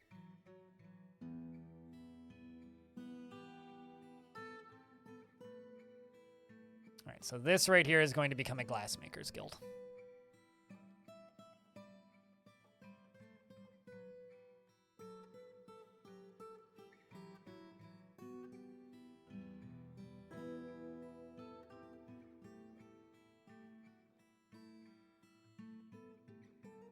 Okay, so new guild hall.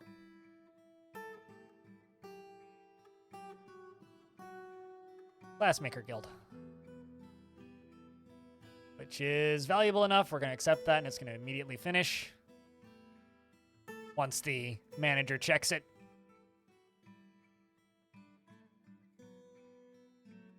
What, Satan fuck bad? Orange? I don't agree that that should be a band name.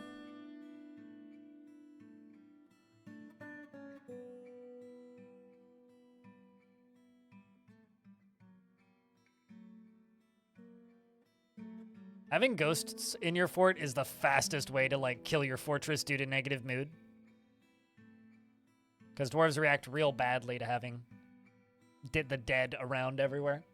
And ghosts around everywhere. They do not like that.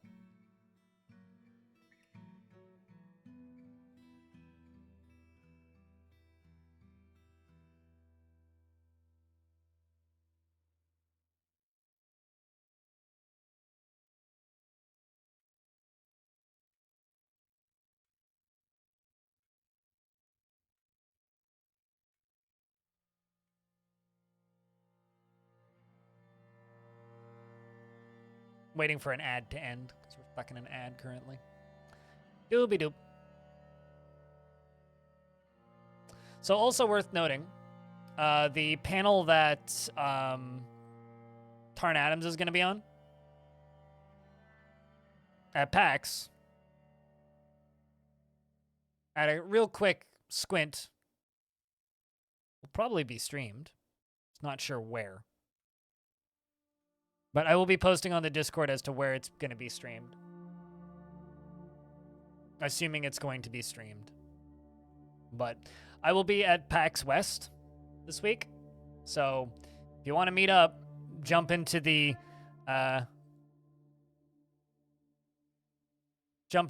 Discord and go into the sub-only room, and I will be posting in there where I will be. But I will have a press pass, so I will be there all 4 days, at least a little bit. In my experience with people who worship Satan, none of them actually worship Satan. Still. Like, period. Nobody actually worships Satan.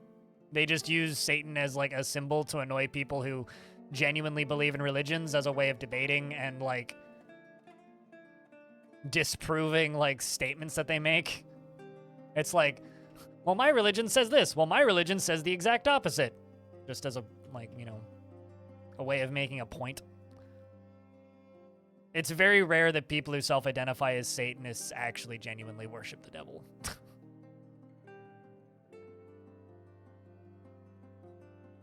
Dog is fighting with a Rutherer. Well, that's unfortunate. Poor Rutherer.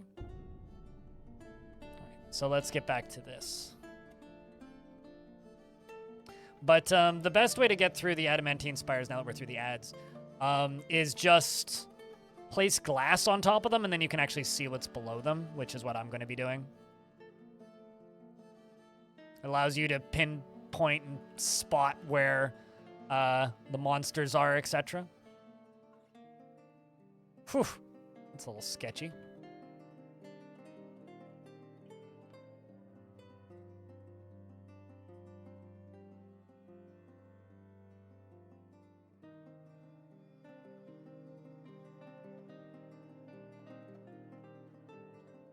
A peach face lovebird man, hey? Well, this is the sketchiest stairway I've dug in Dwarf Fortress in a very long time.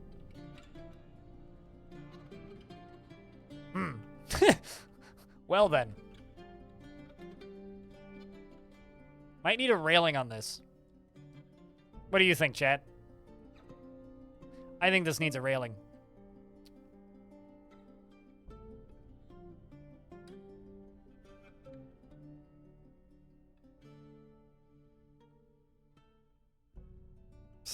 In slight need of a railing.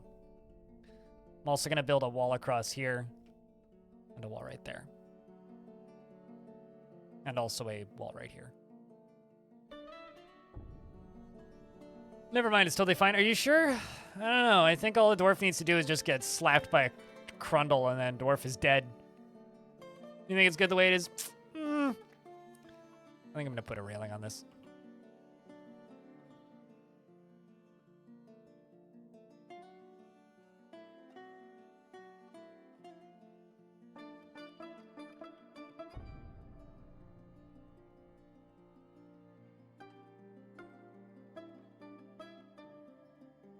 Well, the dwarf's still got a long way to go.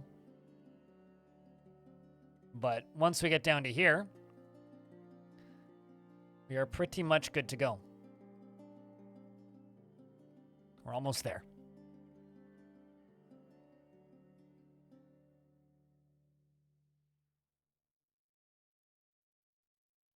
Although I'm going to increase the priority of the woodcuts to priority number 1.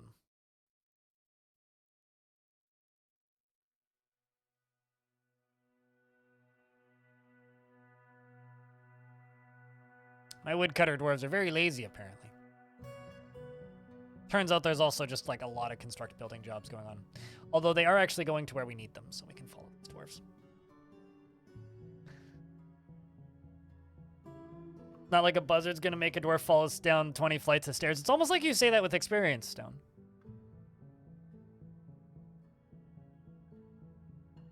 That I've ever found? Couldn't tell you. 60-something layers, probably.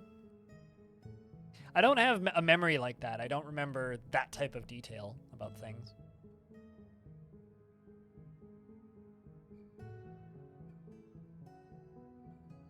Like, what's the tallest cavern you've ever found? I don't know. Pretty tall.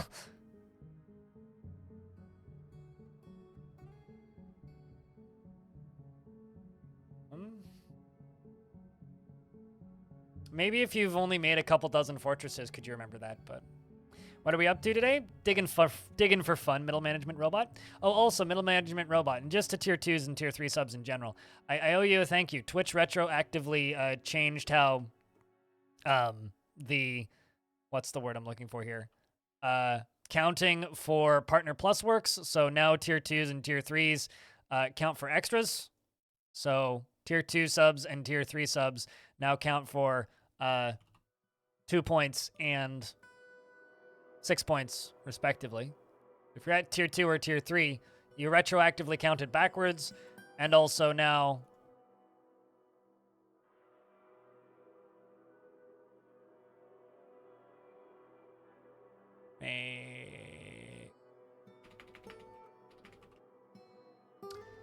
Ash. Pearl Ash. Do I need lion there?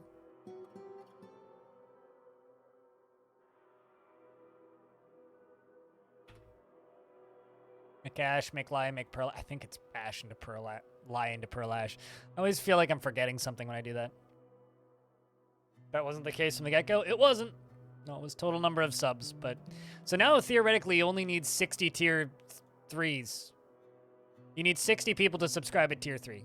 They also reclarified that no, we don't count it if you just make like 350 accounts and subscribe to yourself, which I think's rather, I think it's funny that they had to clarify that. You weren't sure how weird that was? It's not that weird. I mean, super tall cavern layers are not unheard of. They're not super common, but they're also certainly not unheard of.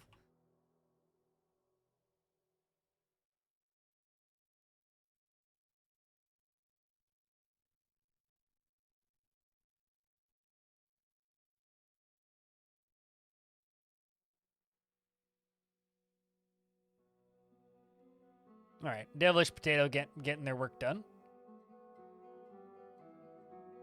I like that this is actually already locked off just by trees. We're going to lock it off anyway. Oh, that's good. The Forgotten Beast police has come. A huge feathered petrosaur has a pair of fan-like antennae and it squirms and fidgets. Beware its fire. So where's it? Did you come back? Oh, hey, they did.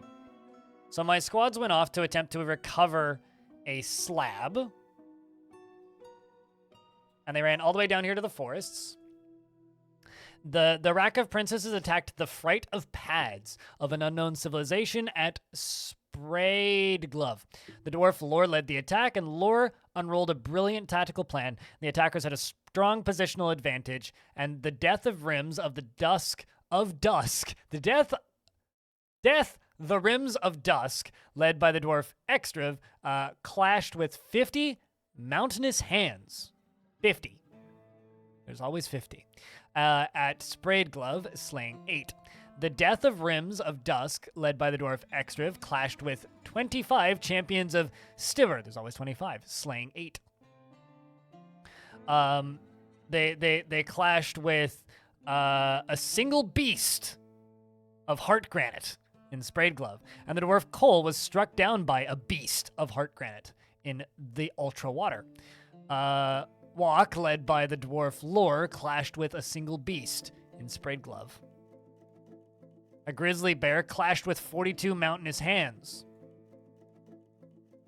slaying 2. A grizzly bear clashed with 17 champions of Stubar, slaying 2. Walk, ably led by the dwarf Lore, clashed with 15 champions of Stubar, slaying 8. The death of Rims of Dusk, poorly led by the dwarf Extrav, clashed with 7 champions of Stibmer, slaying them. The grizzly bear, Muthcat, clashed with 40 mountainous hands in Sprayed Glove, slaying 2. Continues. I feel like if you're on mountain biomes, you're more likely to run into crazy shit like that.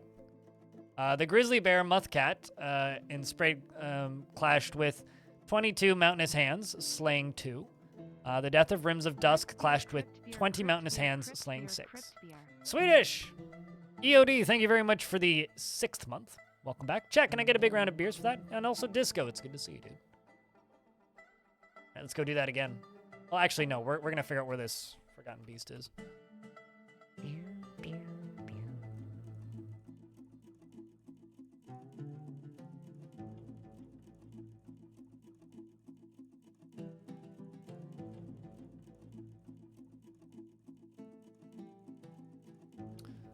Okay. So it's going...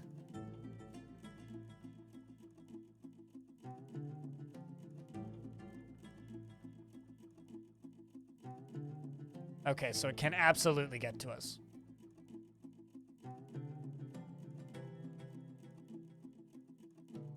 Can absolutely get to us, because it can just fly over our little wall here. Well, it's in the fort. And tell all the soldiers to go kill it. It has fire. The soldiers mostly have shields. Armok, help us. Once again, this thing breathes fire.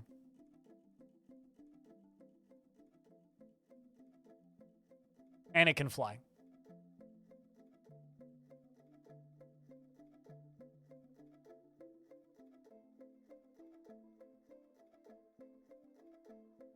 It appears that some Ruthver is on fire.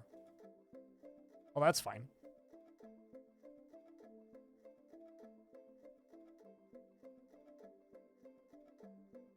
But our first dwarf, Atir, is in the stairwell fighting it. Atir is now on fire, which is very unfortunate. Rest in peace, Atir. You were a good dwarf. Dueling with the creature. The creature has sustained no major injury. Dueling with Atir.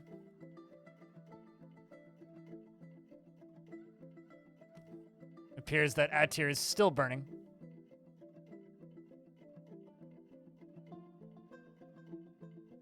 Atir is now in pieces and is burning.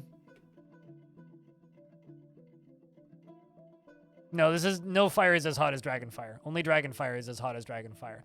We have a monster slayer who's just here hanging out, who is now dueling with the creature.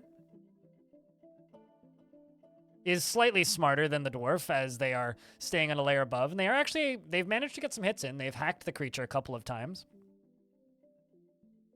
The human actually, here's the very obvious thing with dragons. Dragons can burn down drawbridges regardless of the material, even if they're raised. This can't. That's how you know the difference. So this human is doing all right so far. Is not on now is on fire. Well, there's also a dead bear in here, and Novice, my dwarf, is on fire. So the really good squad haven't made it down here just yet. There is that. The creature is largely fine at this point. Human axeman's been found dead.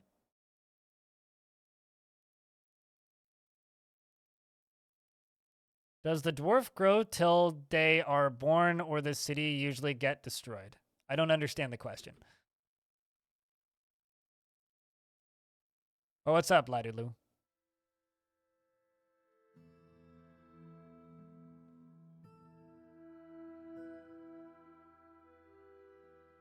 Oh, well, that's not good.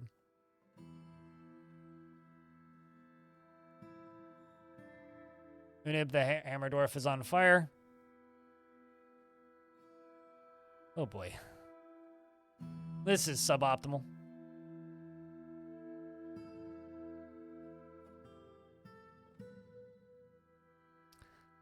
I'm going to see if I can tell the dwarves to station right here.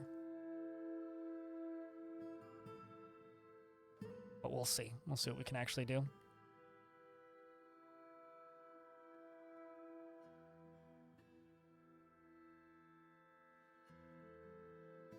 This dwarf is just sitting here bleeding.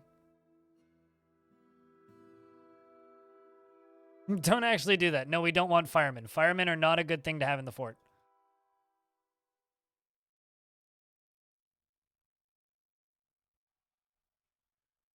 Firemen are a very bad thing to have in the fort. Actually, no. Let's tell them to station right here.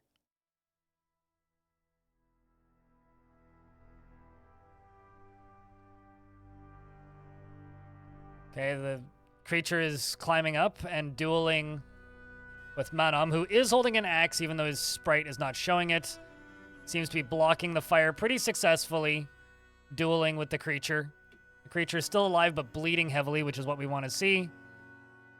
Most recent combat logs. Forgotten Beast hurls a ball of fire.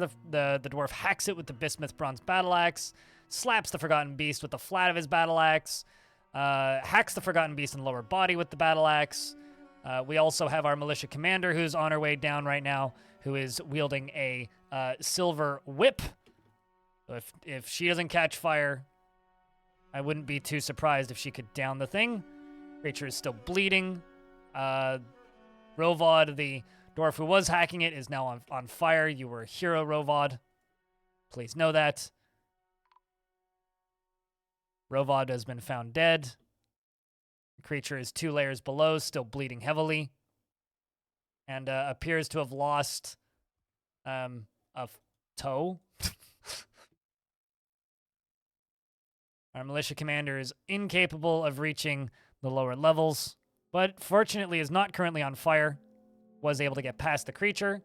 I'm going to once again tell them to attack the creature. She was able to get past it, which isn't actually what we want. want you to kill the creature, is now on stable levels with the creature, is dueling with it, dodging all the fireballs, seemingly pretty skillfully, and there she kills it.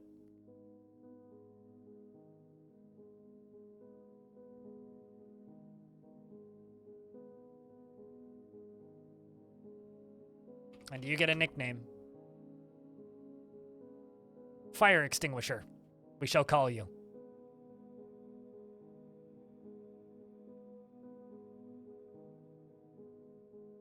We did lose a number of dwarves.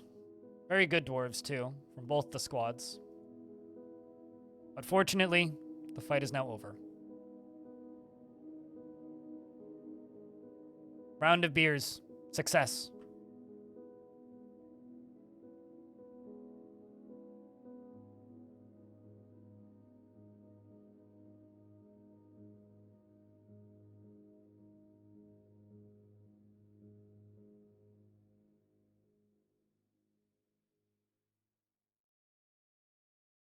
There was also an ast in there, but not sure who that was.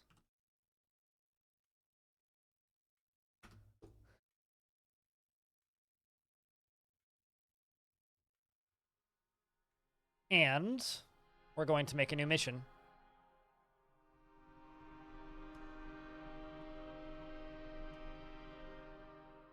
Wish I could just, like, repeat last mission.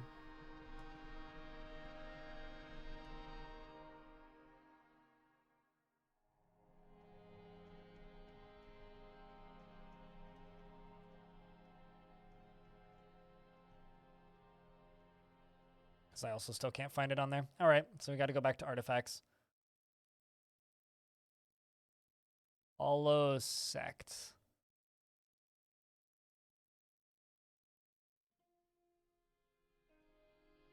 Skull Deaths. Sorry, Skull Deaths is pretty good.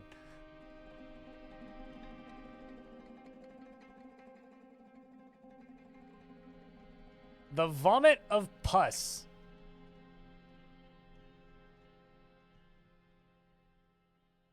That's upsetting.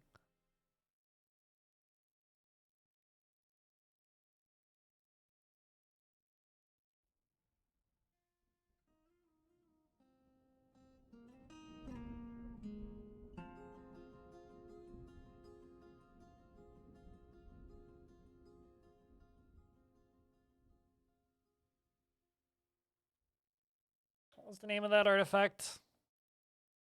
Double check. The Hollow of Seas. Hollow of Seas is what we're going for. The Riddled Seducer. It's a dwarf bone bed. That's a really good name for a dwarf bone bed. The Riddled Seducer.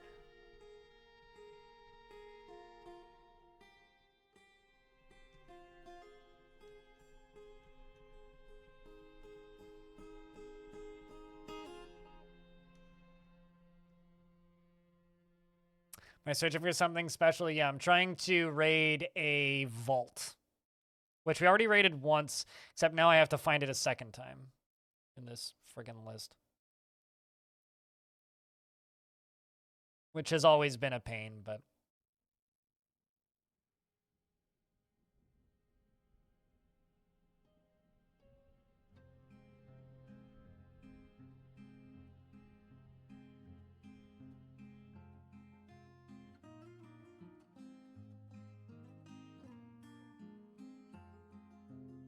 problem is my eyes don't work well enough to easily find this.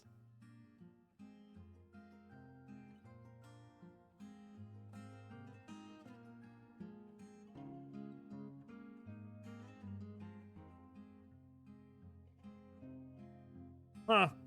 Held by the tapir demon. Well, that seems safe.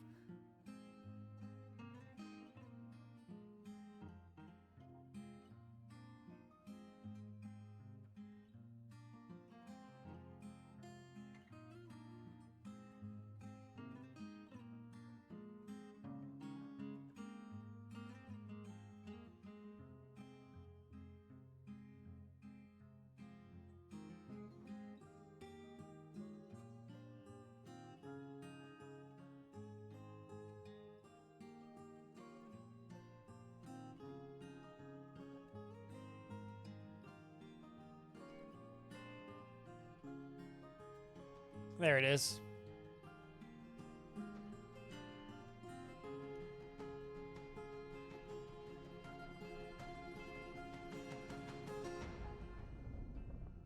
And they need a new squad leader,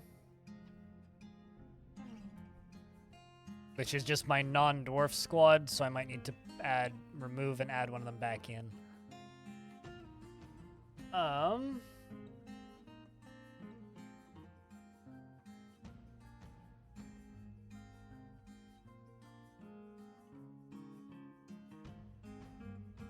Throw Montecore into there. You can join the military.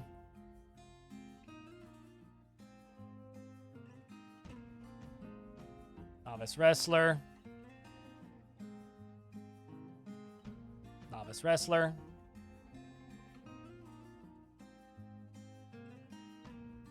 We did in fact find it. We'll get to it. This might take a little while. My doctors is a competent fighter. Kind of want them as just a doctor though.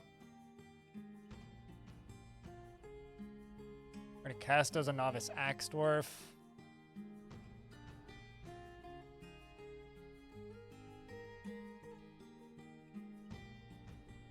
Put this trader in there.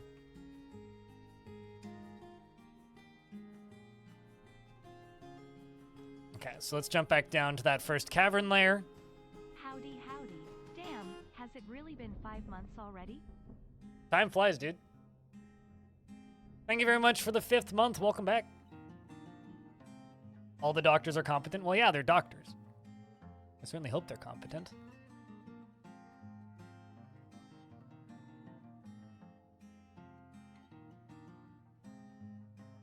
Okay, so is this getting suspended because there's stuff on it? Yes. But Lanix, thanks for the $2 and the 5 months. Cheers, dude. Thank you much. I hope that your weekend was all right. Mine was okay. Getting by.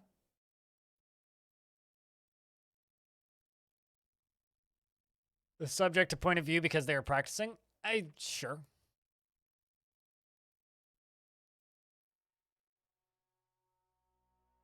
Okay, so whoever's coming to get these pants, please come get these pants. Atir, the Hammer Dwarf, has been missing for a week. There we go.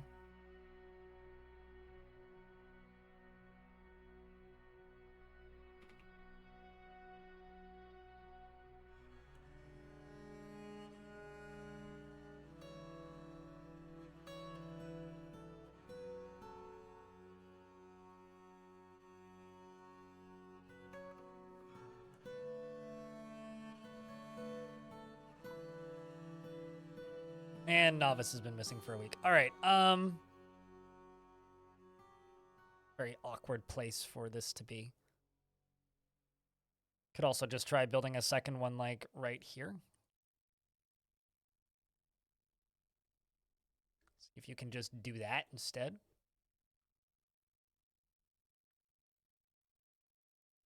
If this gets done before that rots... How's getting ready for PAX? Stressful, and I don't want to talk about it. I know a lot of people here I think are very much looking forward to PAX. I'm not. Like, if I didn't have commitments, I would probably just not go at this point. I kind of don't want to go to PAX. Everybody's like, "Yay, vacation!" And I'm just like, "Fuck this shit, man. I don't like conventions."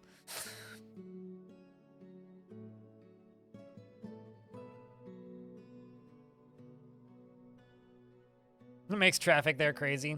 Yep. Yeah, well, I mean, I can't speak to the traffic that it creates, but I can say I'm not looking forward to it, so.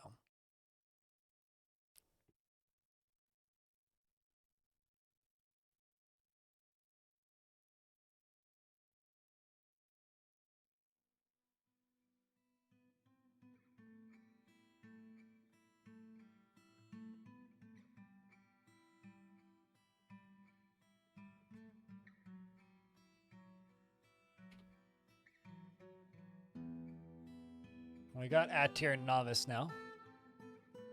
No, we don't need you.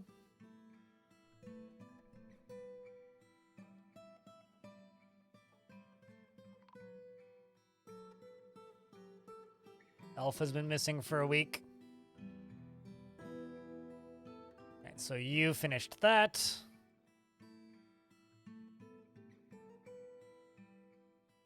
Try this as well. Cancel this now that all those pants are gone.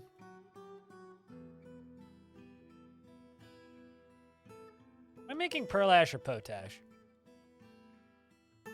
I am making pearl ash. Okay, well then why are you canceling? Silly video game.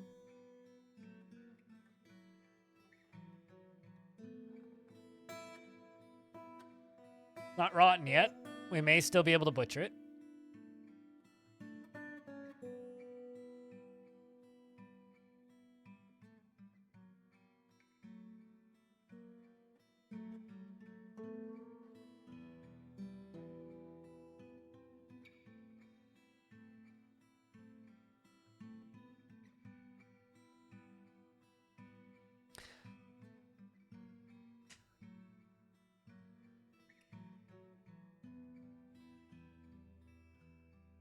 So question, chat.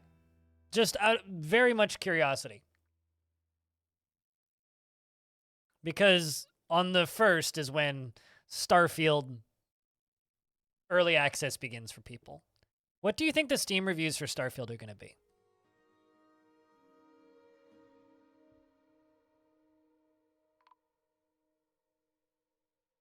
Oh no, another Hammer Dwarf missing for a week.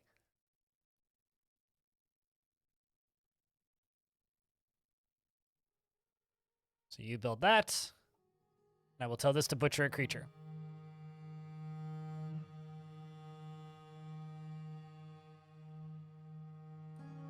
People are going to realize it's a buggy mess. I think it's going to be high at launch. So like start off really good and then get worse. Interesting. Because I think it's either going to be overwhelmingly positive or mixed. You haven't looked at any of the hype? In comparison to Cyberpunk, I would say it's like up there in regards to audience expectation and hype. It's like comparable to like No Man's Sky and Cyberpunk and all of those excruciatingly overhyped games.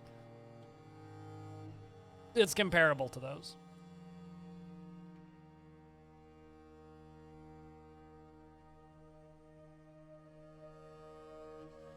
Really wonder why did this dwarf partially construct this and then not finish it?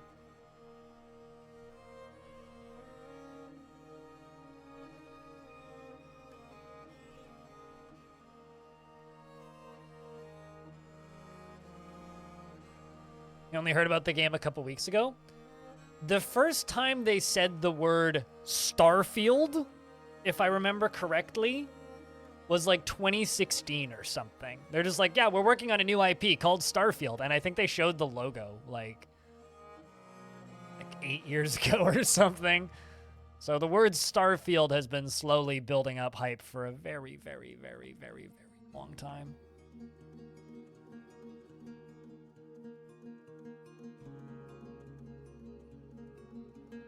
$970, so you'll doubt it'll work?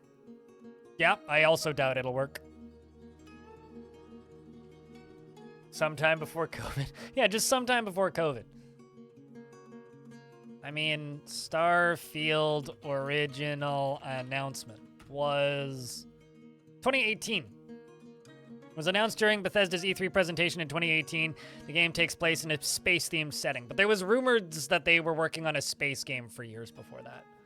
Like, actually years. I think I just got my PAX tickets, actually. Okay, this dwarf needs a tomb. I have a bunch of dwarves that need tombs. Okay, well, butchering an animal is good now.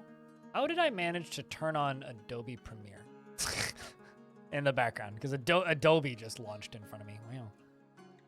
Yep, okay. I now have my badge for PAX. That's cool. Let's start this. No, it's not spam. There we go.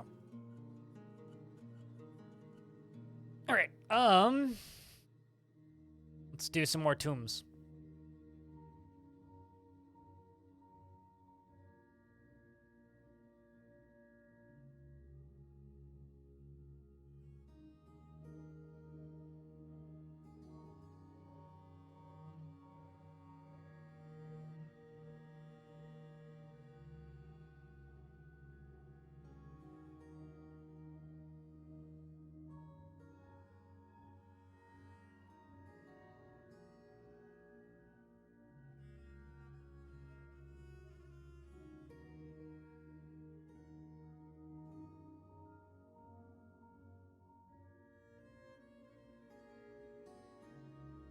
You didn't get yours yet? I'm press.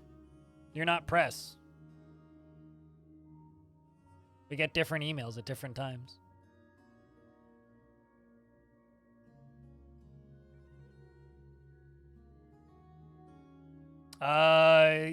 While the slab is unbuilt, there is a chance a ghost will spawn, but yes, you can move it.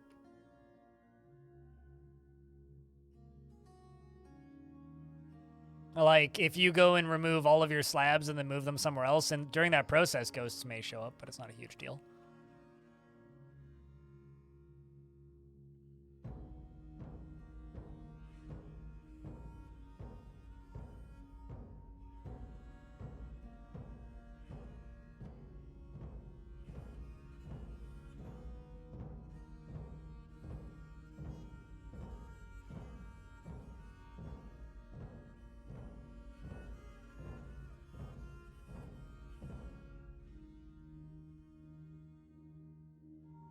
Let's get tombs set up in here.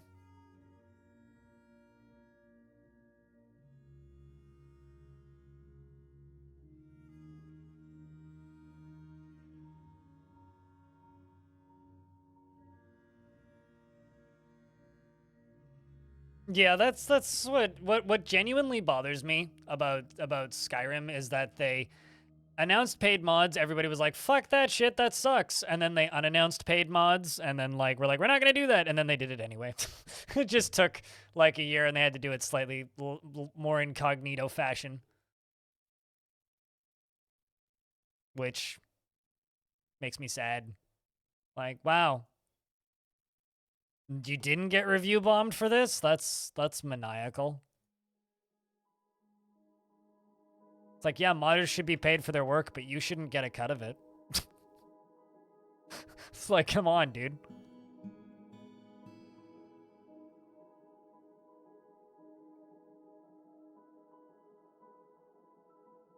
And immediately put it where you want it. You may have helped that you found the bones of the person who moved it into the tomb. Oh yeah, I mean, if the bones are in a tomb, then you're not going to have any need for a slab in the first place.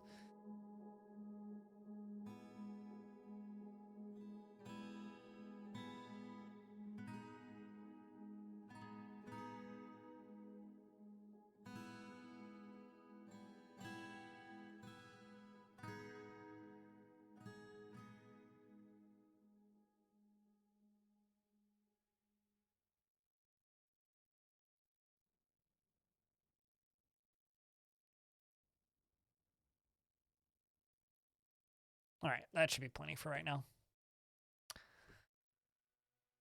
Can put dwarves in tombs as they are found.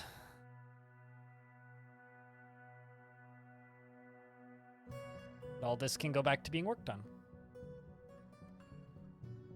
What's the point of having a slab? Are we talking about slabs for dwarves that are dead, or are we talking about slabs in regards to demonic slabs? As for demonic slabs, bragging rights. There is no reason to have a slab. For dwarves that are dead that need slabs, it stops ghosts from spawning.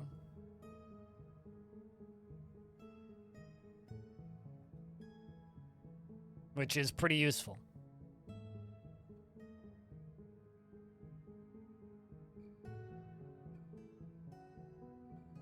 Okay, then you didn't have all of the bones in the tomb.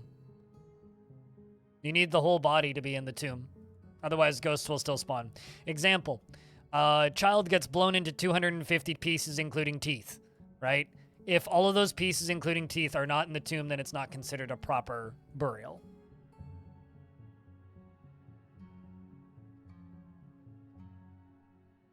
All of those pieces need to be in the tomb for it to be considered a proper burial. Everything counts. If it's part of the dwarf, it counts.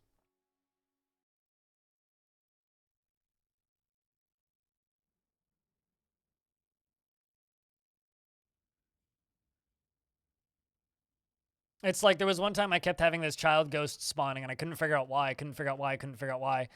Oh, hey, look, a Ruther. You kill somebody? You killed a grizzly bear? Wow. Couldn't figure out why. Couldn't figure out why. Couldn't figure out why. Couldn't figure out why. Couldn't figure out why. And then finally, turns. Just gonna send the fortress guard to go smack this thing. Finally, the reason was there was an arm on top of a wall. That literally was the reason why.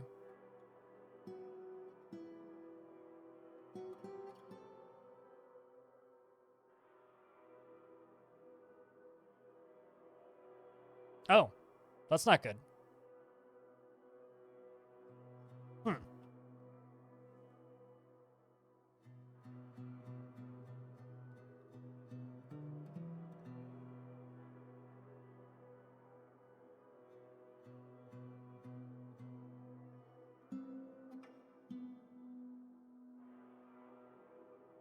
Oh, Spoder run away.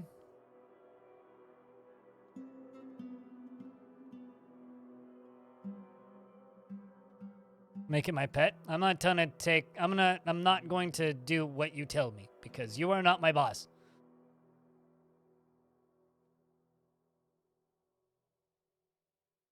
Killing it is higher priority currently, and also it's trying to kill that Rutherer. Fighting with one of my axe dwarves, who's currently above it, Super CJ, who's now dead.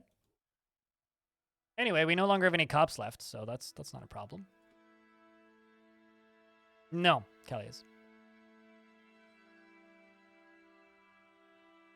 Goat Swarm's dead, Super CJ's dead. Militaries above it are getting sprayed with webs. Rag, Monticore, and all that. Spoder is dead.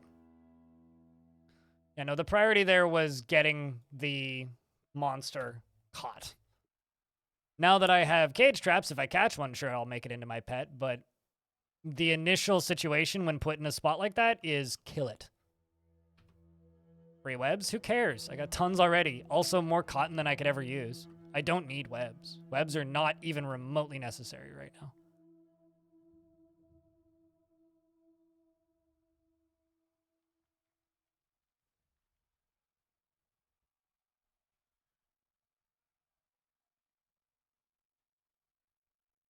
No, the priority is keeping the fortress safe. And I don't give a flying fuck about some stupid spider. There's more of those where those came from. All right. Where was my tomb lair?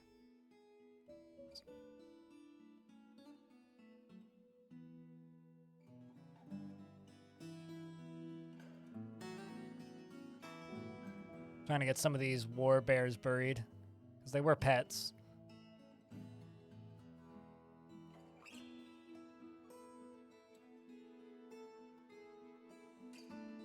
But no, there is no situation where trying to catch that thing is worth it. It's already in the stairs. I don't have cages set up. I can't catch it.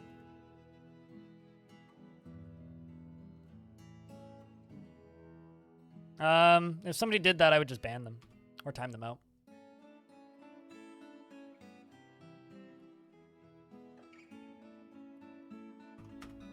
Doesn't win you an argument. It just makes you slightly more obnoxious than the other guy. At least they're all getting tombs.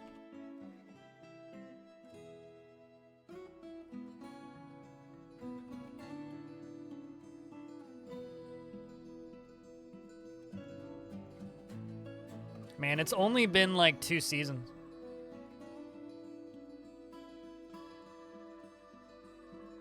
Yeah, generally people who are here just to start arguments are not permitted here. At least that's always been my ruling. Seems to make logical sense to me. If your entire goal is to start arguments, go elsewhere. I don't want you here.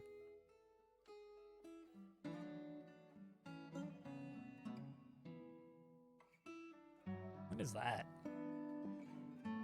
Oh, it's kunsites. Those are a funny color. I don't think I've ever actually noticed a rough kunsite before.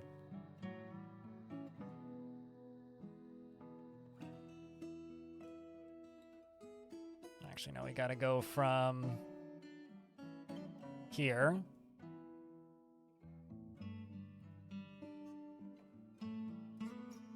Down to here.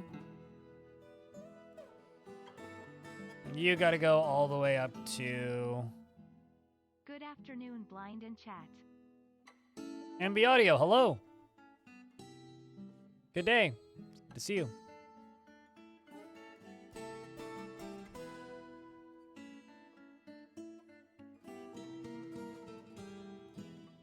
Had a buddy whose gamer tag was your last name, and he had a fake credit card that had your last name on it. Like a fake credit card that worked, or a fake credit card that he just had for fun. What's the point of having a fake credit card? That doesn't work.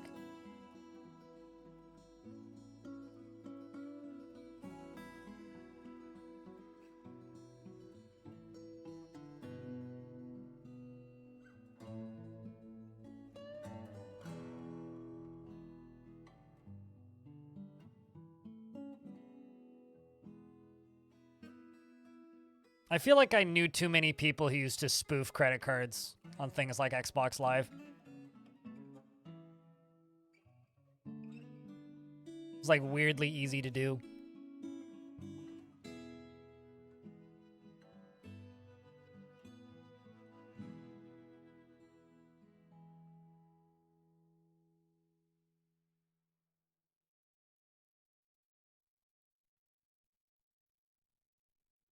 With their last name on it? Okay. Fair enough. Speaking of dummy cards, I've seen people like, well, not people, but I've seen ads for dummy cell phones for if your phone gets like swiped by somebody. Which kind of seems like a not terrible idea. Just carry a second phone around in your bag, and then when someone tries to steal your phone, you just hand them the dummy phone.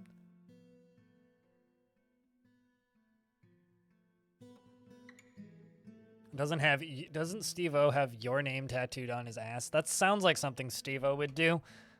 Could I actually, like, answer that question? No. I could not.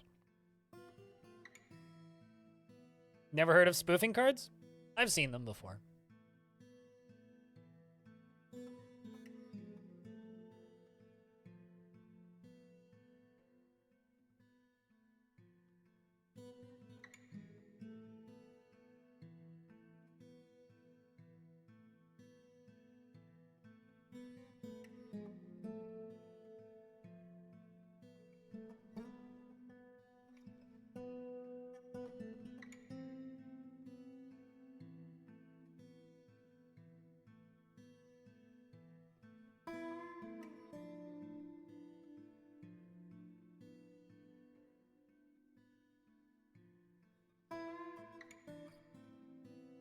What is the Dwarf pop cap? 220 by default?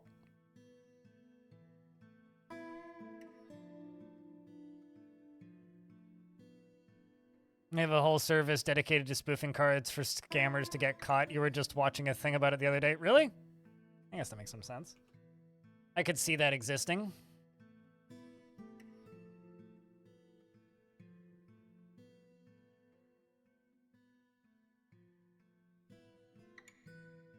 And morning, Lakayla. Although it's no longer morning here. It's afternoon here now, as of 20 minutes ago.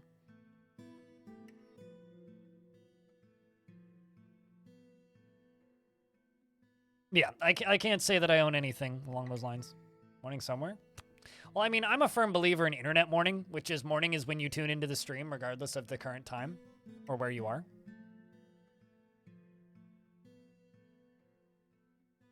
But most people disagree with me when I say that. So...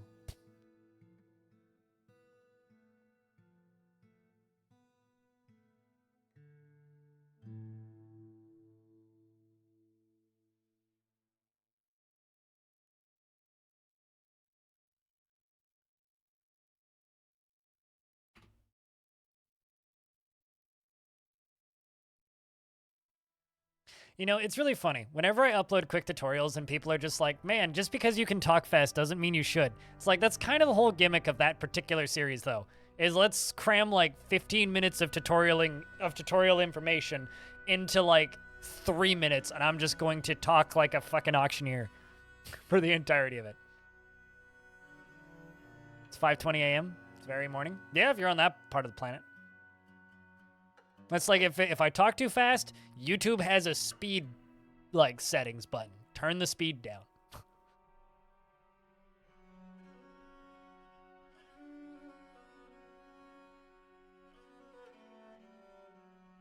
Was he a member of your fortress?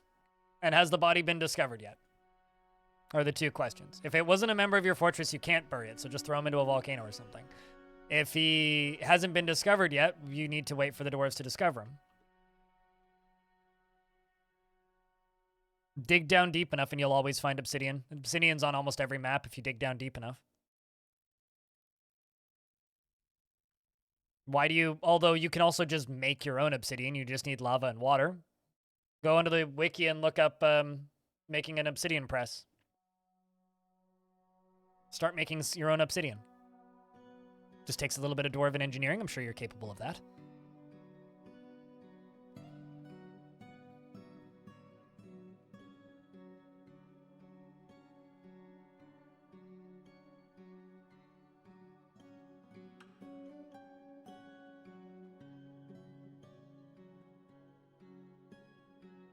It lies literally at the entrance to the workshops. So here's the thing. Like, when you make a tomb, does it get assigned? Was that not assigned to your... Was the... What's the word? Was the body not a member of your fortress? Or are they just some random bard? Who are they? I can't tell you unless I look at the dwarf itself. Unless I look at the fortress itself. So you have to answer the question for yourself. I can give you ideas of what it might be. But I can't tell you what the problem is. Why can't I bury this dwarf? I don't know.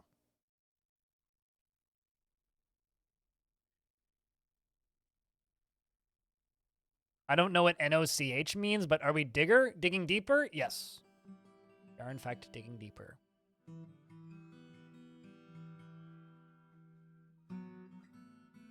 My squad has returned. Hollow of Seas. Ah, we got it. The Rack of Princesses has attacked the freight of paths of an unknown civilization, and the dwarf Lore, Beast Hunter led the attack, and Lore, Beast Hunter, unrolled a brilliant tactical plan, and the attackers had a strong positional advantage in Sprayed Glove. The Grizzly Bear Muthcat clashed with 14 Mountainous Hands at Spraying Glove, slaying 2.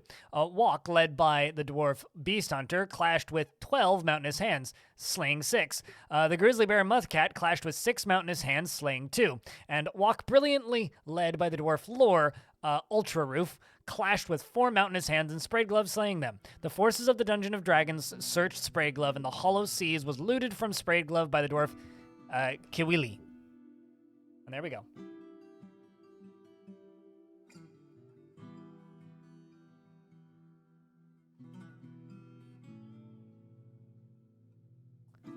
Noach can now, instead of only still, what? Regardless, we got it. So now that means I get to put that into my Aaron's bedroom for no particular reason other than it's cool to have. Can begin a collection. This. It's a gold slab of demonic origin.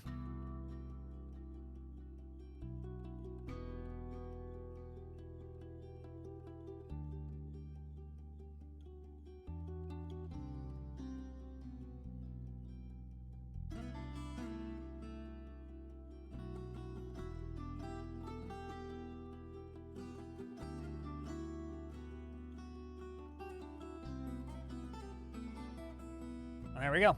Getting a bunch of slabs installed. Oh, okay. Well, there you go. I knew it was either Dutch or German. Wasn't sure which.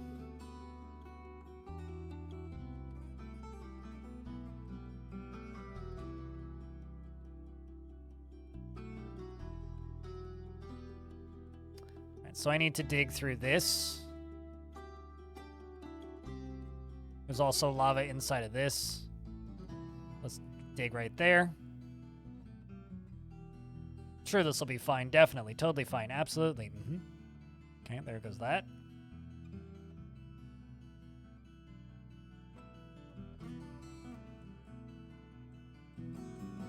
Also going to dig into that. And into that. This will let lava out and water out. And a potash maker's been found dead. Well, that's unfortunate. Did someone Tanchman smack you to death? Seems like it.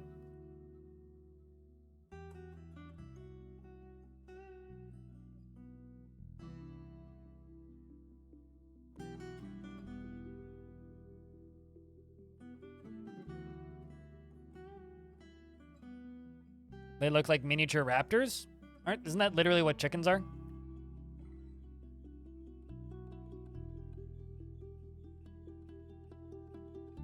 Well, we're sizzling a little bit of this down. I have to give this time to cool down a little bit. I think there's more over here.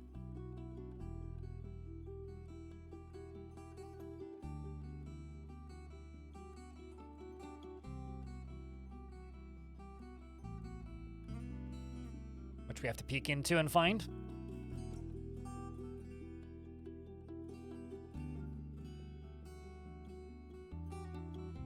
Start filling this all in with Gabbro. Canadian Pagan, thanks for that big-ass raid. How's your stream today, mate? Check, can I get a big round of beers for Canadian Pagan? The rate of 40.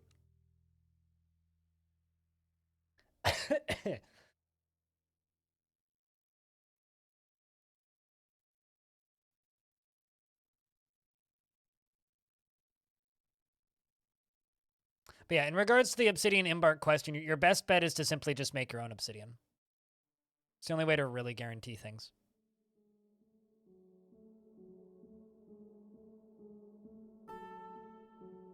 Spill all that lava out that side. Because there's quite a bit of lava in here. That's not what I wanted. Just use whatever's closest.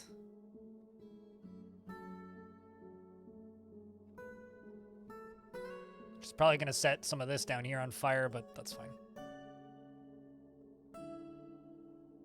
Got to be more in here.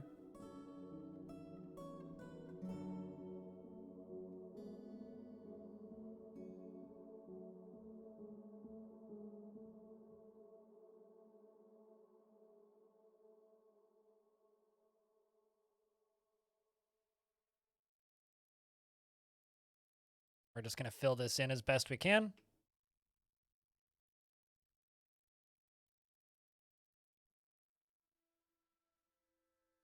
Hello, Norstat. How's things? Game was good. Played some RimWorld in the desert and had some close calls. Today's been fun. We've had all sorts of fun show up.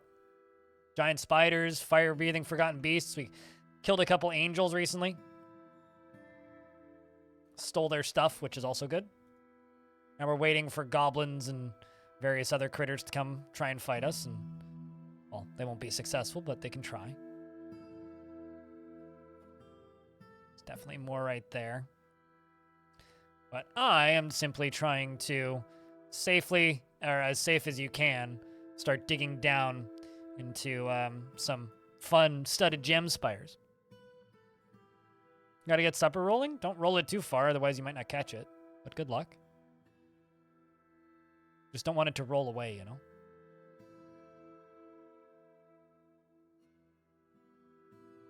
I mean, we all know that, Canadian Pagan, but still, it doesn't mean you need your dinner to roll away. Because if they see me rolling, then they hating. Or something or another.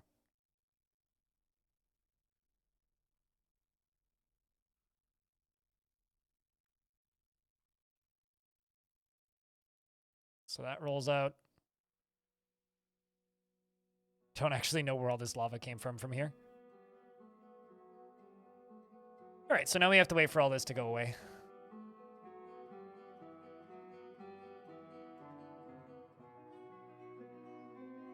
No, they're not. So Salty already kind of answered that question, but nothing is random in Dwarf Fortress. Everything is predetermined, right?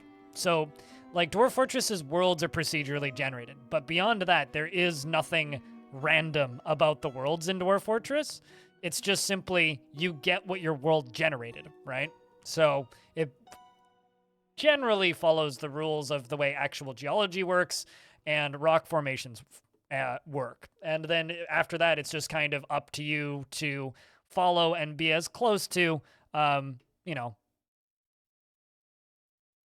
it's after that, it's kind of up to the maps, the individual maps to be accurate, and generally they're about as accurate as they can be without being, you know, annoyingly complicated.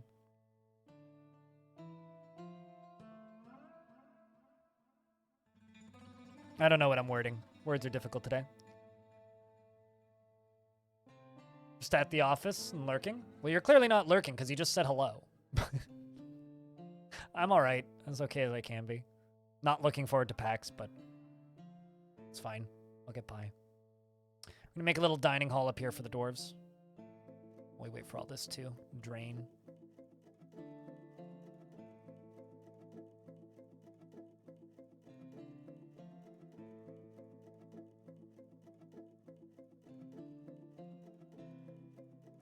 Bridges will kill anything that is small enough to be crushed under it. Some things are not small enough to be crushed under it. You can look up what those things are if you want.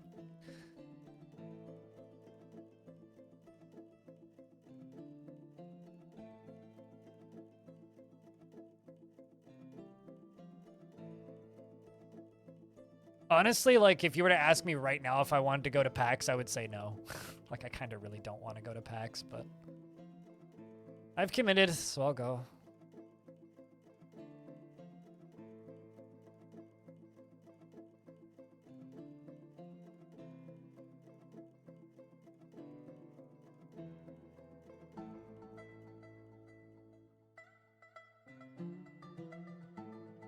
All right, so we're stuck in ads, but you're not missing much.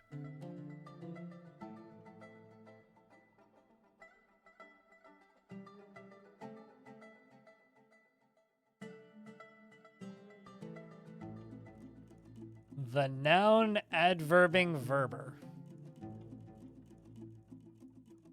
Is verber a word? I know adverbing it, or adverb is, but is that, I don't think adverbing is a word.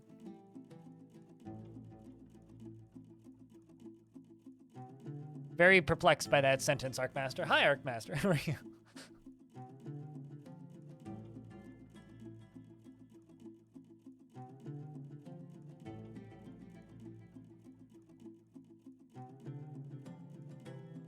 I love getting called out by marketing companies based on the fact that I'm single. It's just like, Gregory, buy single tickets to this sports game.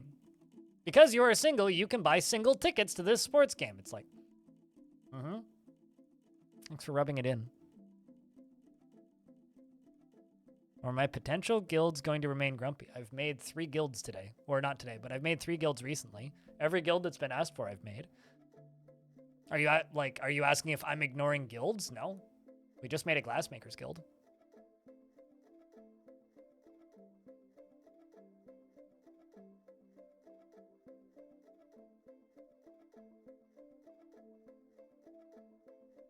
No, it's a minor in geology. Not a degree, just a minor. And all these things I'm denying are mostly, like, bards and such. No, I made the Glassmakers Guild.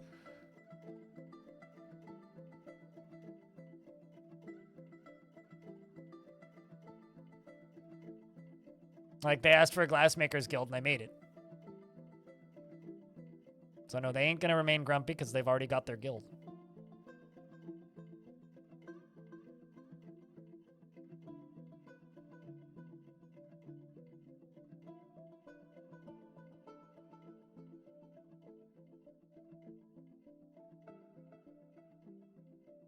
Okay, well, I need stairs down, so let's do that.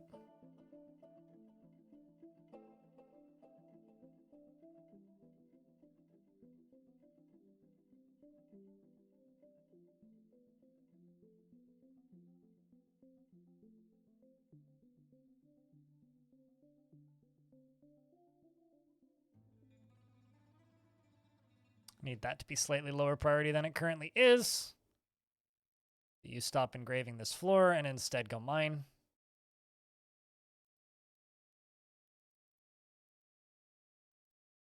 Although currently most of these dwarves are constructing random things.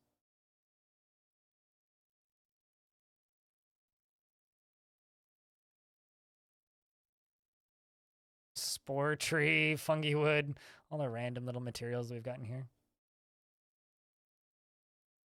I'm not going to answer that question for you, Cossack my koala, because I think it's up to you to discover such things.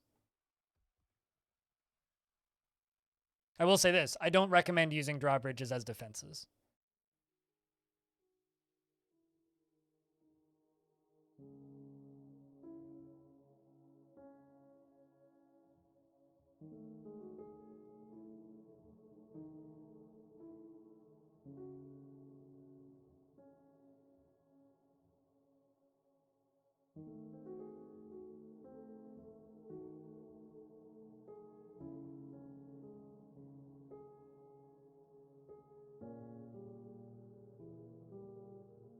I need to wait for another.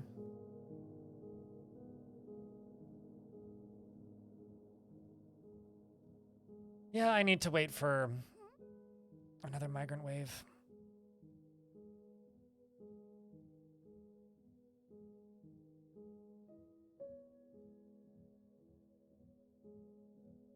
Outpacing the brewing aspect?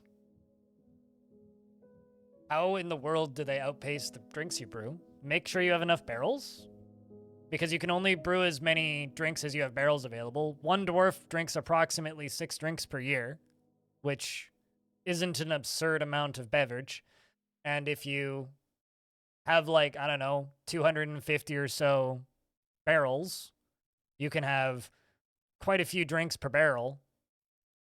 Like, are you farming crops to brew? Like, I do have a tutorial on basic production of alcohol, and quite literally never run out of alcohol. Like, unless I don't pay any attention to it and let the number get down to 0, but I always have such high surpluses that it's practically impossible to run out.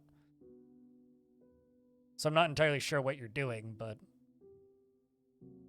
I find that to be there to be a couple question marks there. Well, that's not going to work.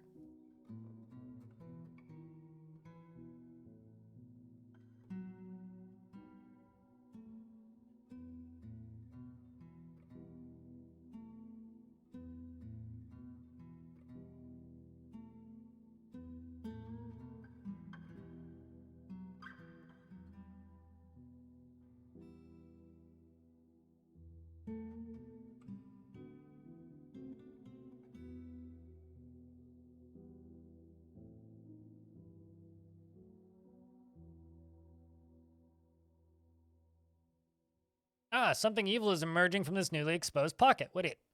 Well, somebody dead. Sorry, Stone, but you are currently on fire. We have discovered a flame spirit, which clearly likes fire. It's a blob composed of flame. It has wings and it squirms and fidgets. That's actually kind of horrifying. Well, let's try and fight this thing. And it is clearly shooting fireballs. Although Stone is now no longer on fire due to the water close by. Stone is now back on fire and bleeding very heavily. As for the flame spirit, it is now dove into the lava. For it is immune to lava. And I'm going to remove these digging jobs. I kind of figured that might happen, but I have to break a couple dwarves to make a fortress sometimes.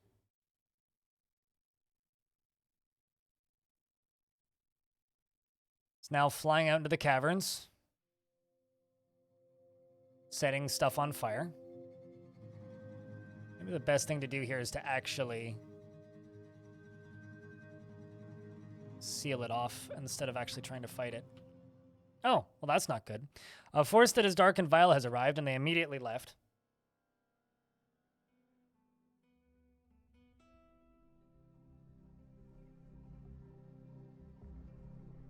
Let's actually get the dwarves back up into the fortress.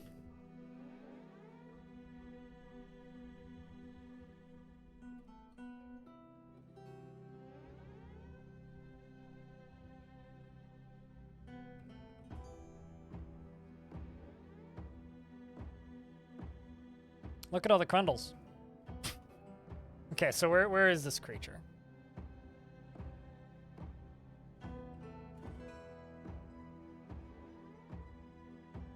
Or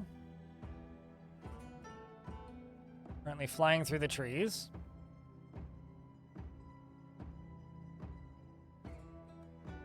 It'd be very frustrating being a flame spirit. You can never have a shower. It just goes into the water and all the water evaporates.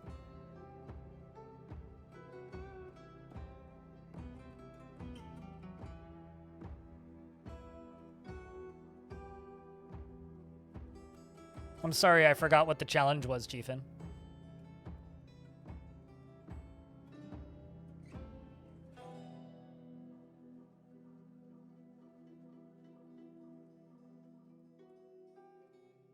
Would you need a shower if you were made of fire? True, I guess you'd just constantly be covered with cleansing fire, so it wouldn't be so much of an issue. Human caravans also arrived. Man, everything's happening right now.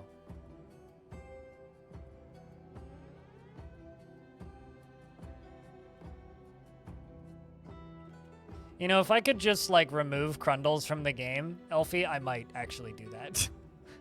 They are such an effective vile force of darkness of being excruciatingly annoying.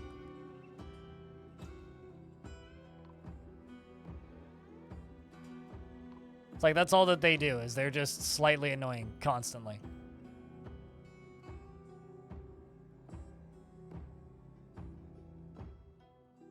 Is grabbing things? You're not wrong. It's like the tale of the man who everything he touches turns to gold.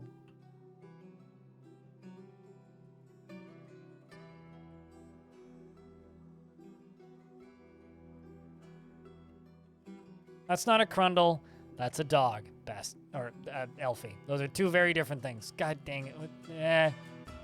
Well, bye, lore.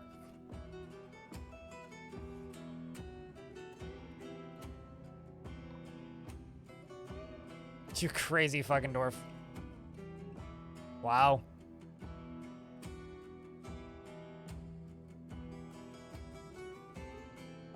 It's literally carrying the dwarf around. Well, what a way to go, man. Wait, is that dwarf still alive? Holy shit. Okay, that's another dwarf. All right, let's send the squads down and try and fight the thing now.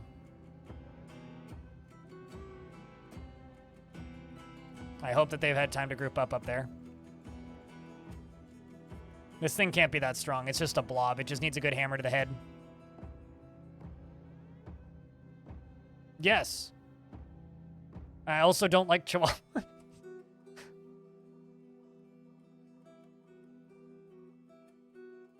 My point still stands.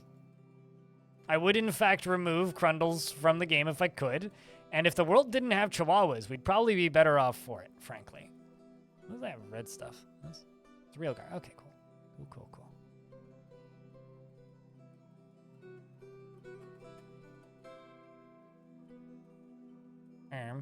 It's a little burny down there.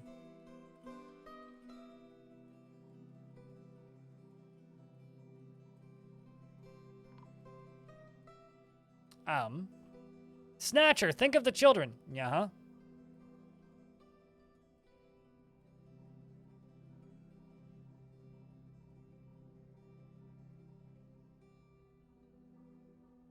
Bruce would have been happier to be anything but a Chihuahua.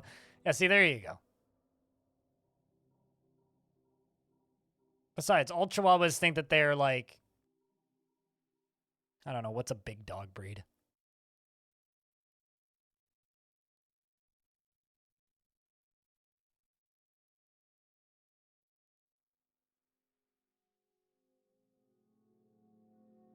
Okay, where's the Mastiff? Sure, yeah, they all think that they're an English Mastiff. That is, in fact, a large dog breed. Run away, but a banana unlimited. Run faster. I'm with you, kitty.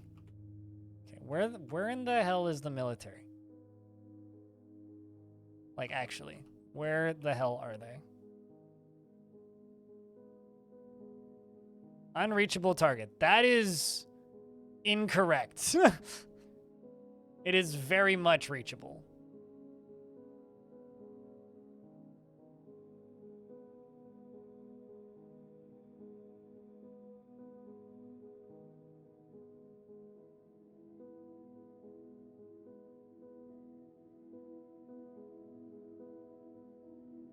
All right, kitty, this is bad time.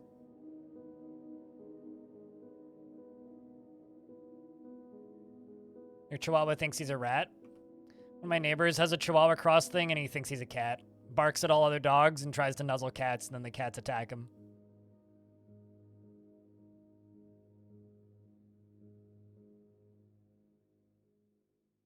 Shiver? You mean shaking in fear? Although my favorite dog would be the other neighbor who has a miniature Shih Tzu who's about this big. He's full grown and 5 years old.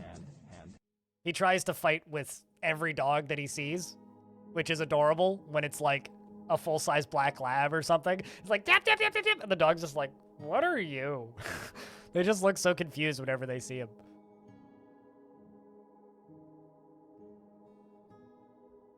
Although they usually have him completely shaved, so he's not much of a mop. He's very much a short-haired little thing. Because they groom him constantly. All right, here we go. My military versus that. Well, that's 2 down.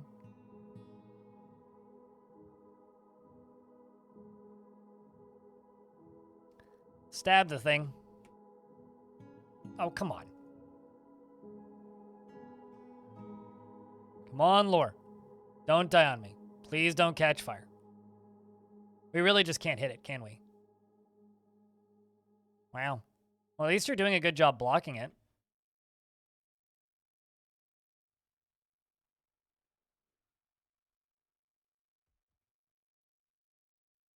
Yep. A flame spirit, it's blocked, it's blocked, it's blocked, it's blocked, it's blocked, it's blocked. Oh boy, this is gonna be a shitty fight. They just need to hit it once. And you're just sitting there thirsty.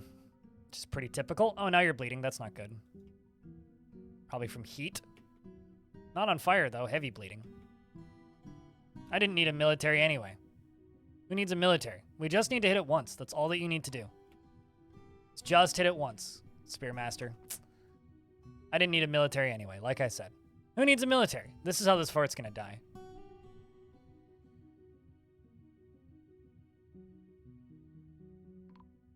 I did tell them to fight, but they can't see it because it's covered in fire.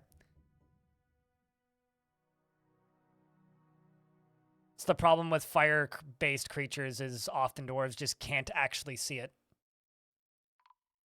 And so then they all just die one by one like this, even though they only need to technically hit it once.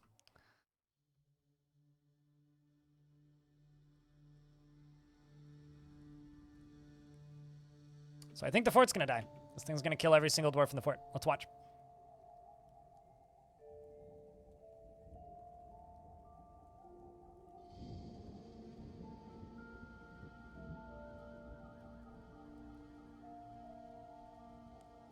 I mean, it's already completely obliterated my military. Squad 1, Squad 2, Squad 3, Squad 4, yep.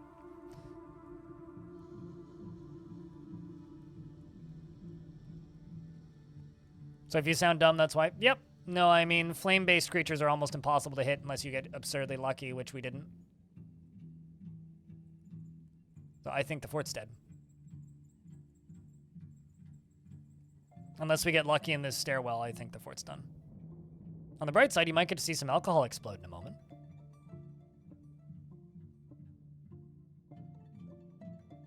I could cheat and kill it, but that would be cheating.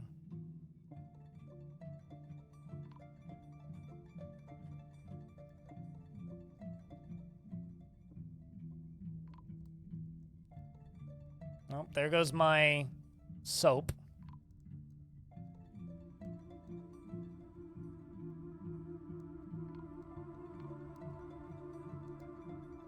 The cloth's on fire. That can't be good. No, we're screwed. Like, it's in the fort. There is nothing I can do currently. Quite literally, there is nothing I can do aside from maybe lock doors, and even that. This fort is so interconnected by that central staircase that there's quite literally nothing I can do. Although, like I said, we're about to see some alcohol explode potentially, which I actually haven't seen in this version yet, so let's watch this. We just need the alcohol to spread onto alcohol barrels. That's donkey's milk. Not really alcohol right there.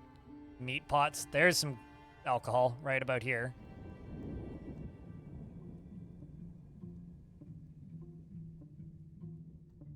Oh, there goes one. Oh, somebody got injured in one of the explosions.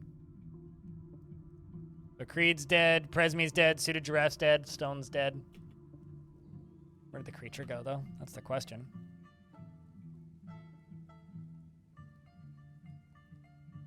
Still alive. What's its kill count now?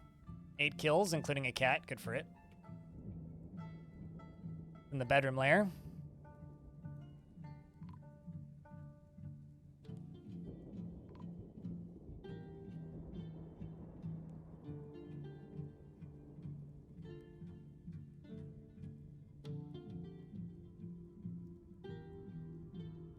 Kind of a shame. There goes another one of my militia dwarves. Petrified in fear.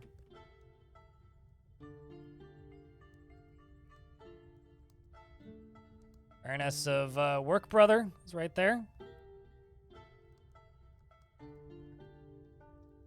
Game just decided to no frame rate for a second. Let's hope that everything in this spot right here burns. And I can try and lock it in here, because it's in this portion of the tavern right now. But I need everything there to finish burning. Then I can maybe lock it in the bedrooms. How do you counter a beast like this? Dwarf Fortress doesn't care about your countering or your balance. Okay, so they're...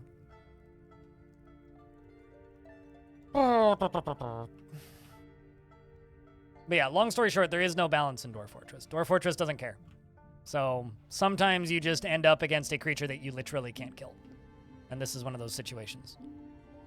If I was able to get it locked in an area before it was able to get into the fortress, I could have sectioned it off and caved in a ceiling on it. We could have gotten lucky in a staircase, which we didn't. Somebody could just like throw something at it, which could kill it, which again didn't happen. I could have locked this door if a child hadn't died there. This is likely the end of the fort unless I'm able to lock it somewhere. It hasn't walked into a bedroom yet. If it walks into a bedroom, I could theoretically lock it into a bedroom, but it's not doing that. So this is likely the end of the fort, yeah. Very likely the end of the fort.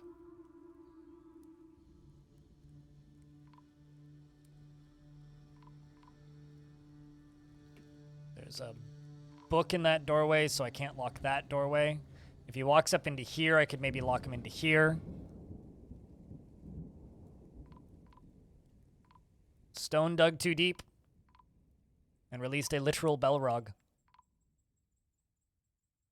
It's like I lost a fortress once to a horse made of steel.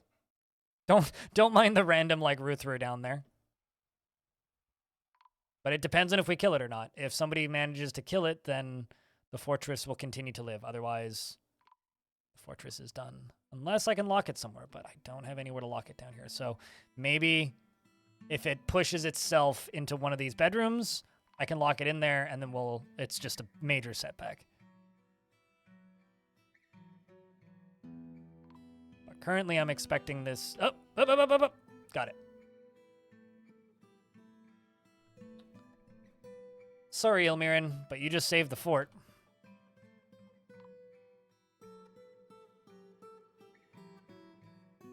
And I have literally no military left. So that's a huge setback.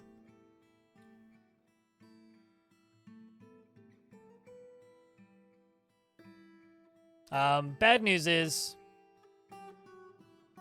this panda's dead.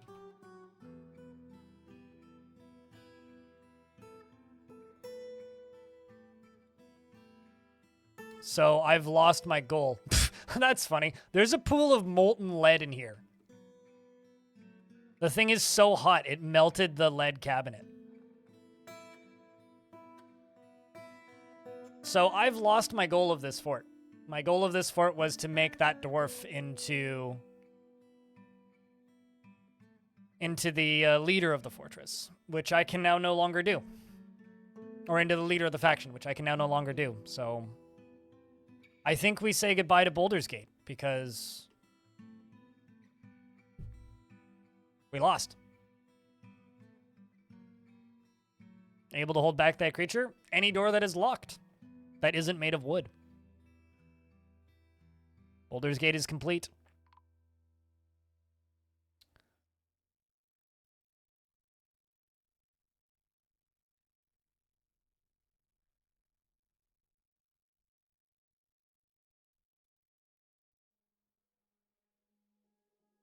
Reclaim time? Absolutely not. I mean, so the whole point of this fortress, Terminal Wetness, was to make that dwarf into the queen of the faction. That dwarf died, so no. Reclaiming it doesn't do anything. It doesn't change the status of this fortress of we lost. There's no benefit to that. I'm not even seeing a combat log here.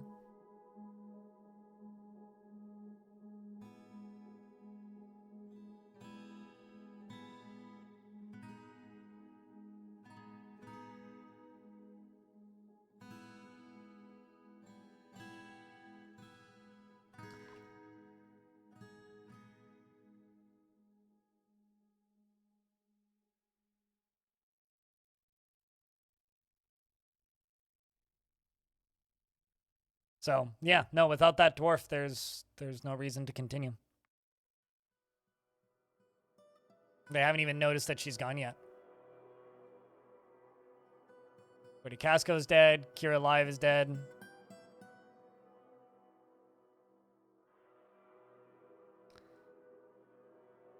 I think it's time for us to abandon this fortress to ruin. Because the dwarves, having lost their leader, are absolutely crushed. And you know what? I don't blame them.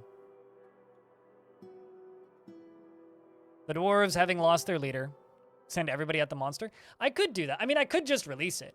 But I think it would make more sense for the dwarves to simply abandon the fortress. Because, frankly, this faction has a lot more to do. So, I think it's time for some lava to be released. That's what I think it's time for.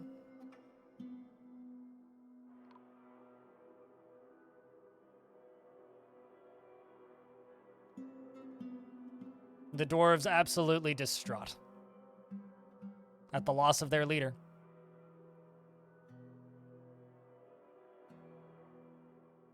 Scuttle the fortress.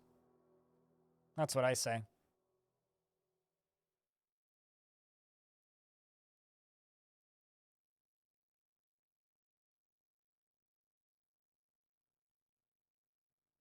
This was a fun fort.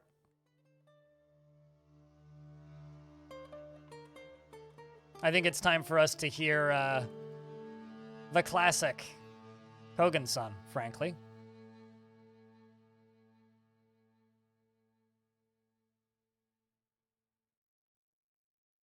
That's what I think it's time for.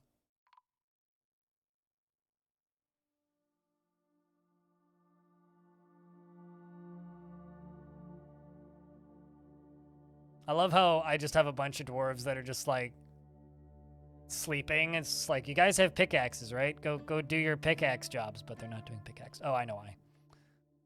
Still on. There we go. It begins. Fires are still burning in the fortress. Hobach knows what they must do. Frame rate's gonna tank, by the way. Because I'm releasing lava in like a dozen different places into the fort. Anyway, it begins.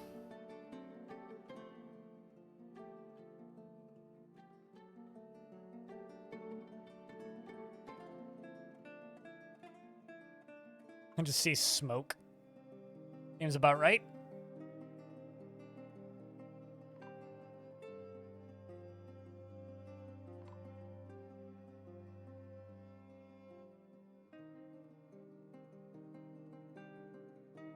You're already dead, Creed.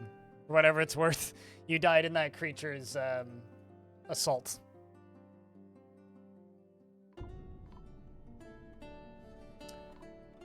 So you know what this means, chat? It means we get to start a new fortress in this world. Kind of perfect timing, if you ask me.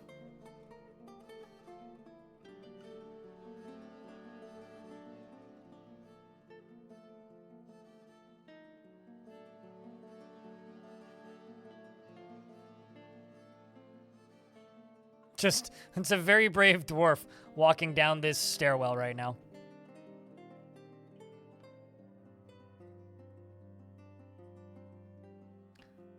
Also, maybe worth noting, nobody's getting out. Doesn't matter how badly you want to live. Nobody's getting out. Release the beast? Yeah, I guess we can release the beast.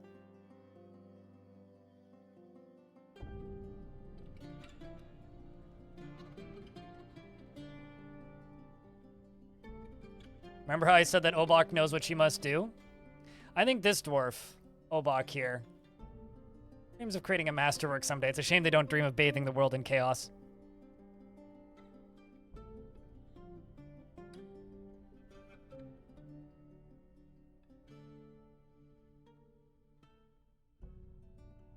Sooner or later, you'll understand Dwarf Fortress. Mumbles King, if you need help, hang out and chat.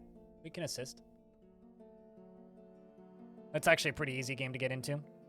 Also, King, how you doing, by the way? Chat room, you gotta help out our lovely moderator, King the Space Disco Fox, with a sub badge.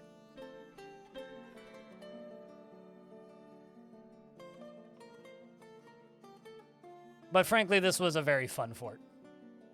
I was planning to end it today or tomorrow. The way I wanted to end this fort was digging too deeply anyway. There was some things I wanted to achieve first, but losing my whole military kind of threw my desire out the window of having to do that again, and losing the whole point of the fortress, which was the dwarf that, you know, wanted to rule the world, also kind of helped pretty dramatically, so.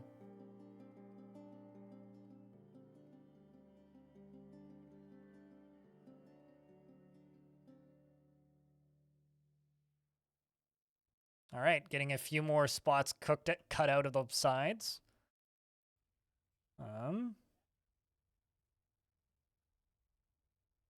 The difficulty curve of DF has been smooth. Yeah, it's just about the same. Toasted is now passed. Goodbye, Toasted. You were a good dwarf. Well, you can get there, so might as well. That. Comes more lava.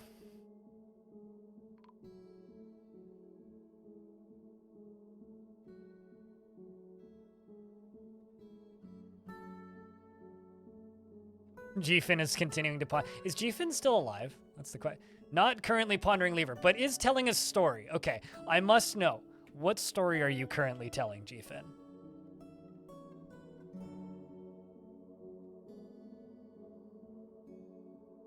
The Swords of Entrancing formed. It's talking about the histories of the Swords of Entrancing, and maybe we'll get some exploding wine barrels in a second here. There's a pool of molten lead right there because of lead barrels.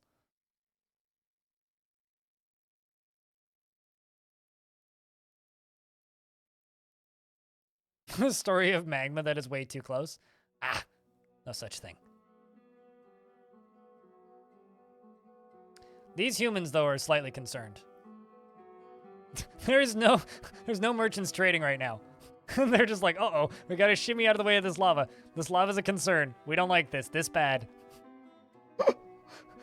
I mean, this lava is pretty goddamn close. I will not deny that.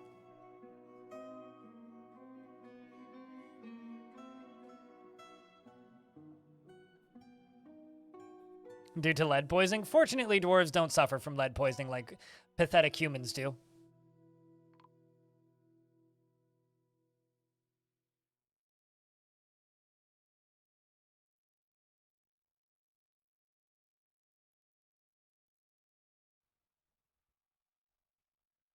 Dwarves are a much more superior being.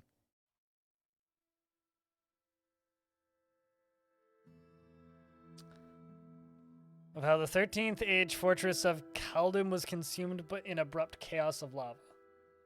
Oh, are you like pitching what the story would be? Waiting for these because I've got ads starting in 40 seconds. So when the ads start, I will pause the game for 90 seconds. And I've got a jaguar cub who's terrified while in conflict. And this human is taking the opportunity to simply attack jaguar cubs, I guess. That's kind of disturbing. Akre's dead. Ilmirin's dead, obviously. Where's the creature from the underworld? It's just like chilling right there. Okay, well, I mean, I did re-release it.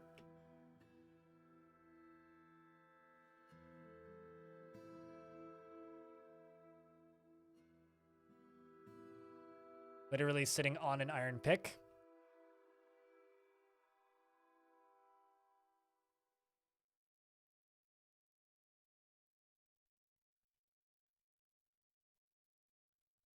The kind of amusing thing is it hasn't actually played the Death Spiral song yet, I don't think. My face cam's frozen? Oh, that's not good. Let me see if I can fix that. I've been having problems with my capture card as of late because stuff's been breaking. I'll be right back.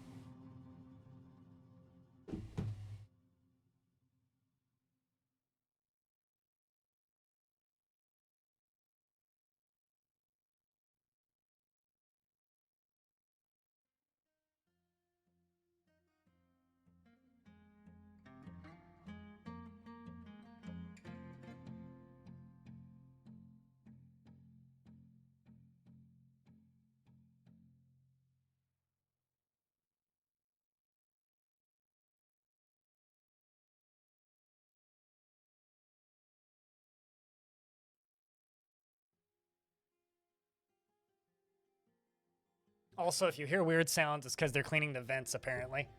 It's like, what the fuck is that sound?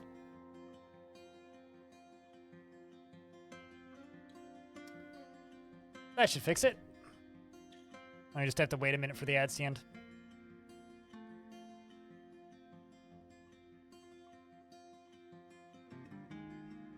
Well, I'm burning the fort with lava. The fire spirit can have the fort, frankly. Are we blaming it on global warming? Global fire spiriting. I'll be right back in a sec.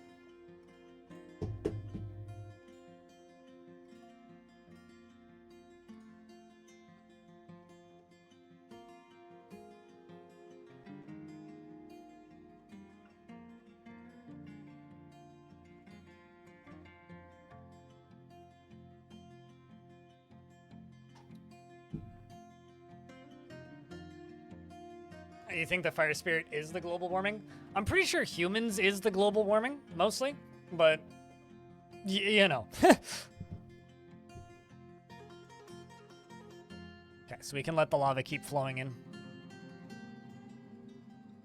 Sometimes the best part of a fort is when you just kind of accept that, well, I guess this is happening now.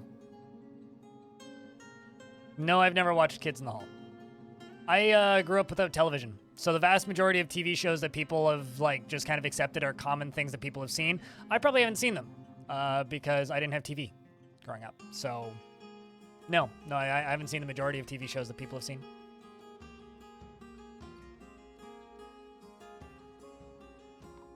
And you know what? That's totally fine.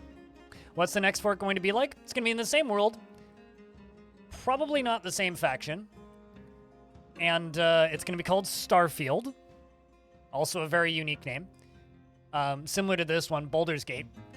And Starfield is going to be a tower, probably in an untamed wilds biome, where we're going to build a library. Seems fitting to me. I don't know, maybe, and build a telescope. So I'm going to try and build a telescope. But aside from that, normal dwarf and shenanigans.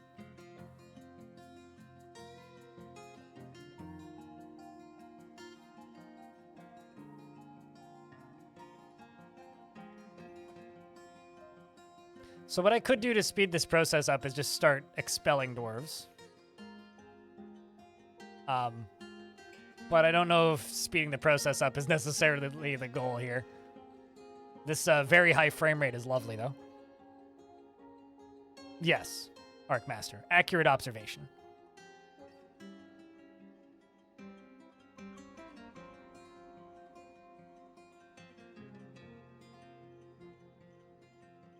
That's a lot of plump helmet spun.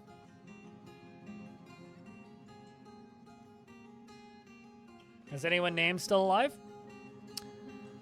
Shake Break, Devilish Potato, Amethyst, Banana Unlimited, Chucks Buck, Snuck, Darius, G-Fin, Jess, Monticore, Nimlark, Raging Cave, Raw Meat, and Swimming Carcass and Tele are all still alive. I could just expel every single dwarf that's still alive that's named, and then maybe they'll show up. Like this. Send to Oakfield. Go!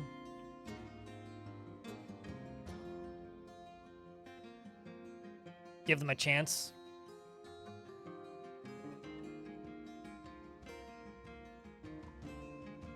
They theoretically can just leave through the caverns.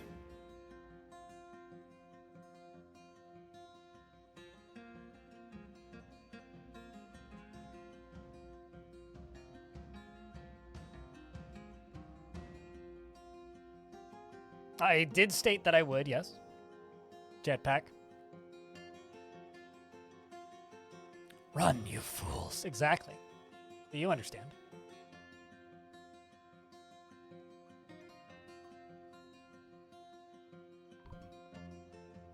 I love that they're cleaning the vents that are directly connected to my apartment. So in the next, like, 10 seconds or so, you're going to hear a loud and there's literally nothing I can do about it. Oop. The Elven Dancer's on fire.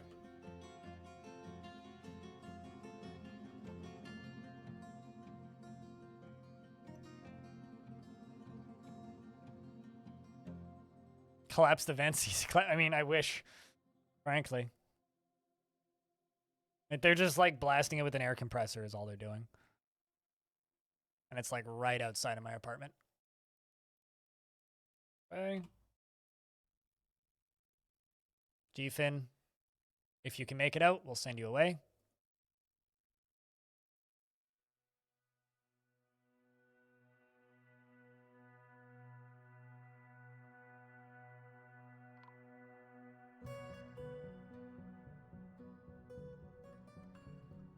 Actually, don't think that they can get up here.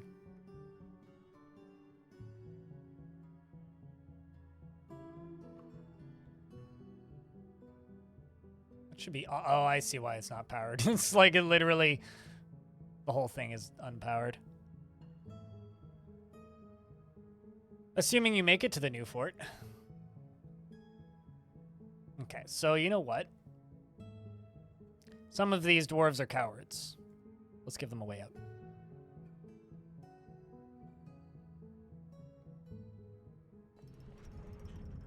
And Dewsum has created Bacchus de Zig, a jagged silver left gauntlet, and claims it as a family heirloom.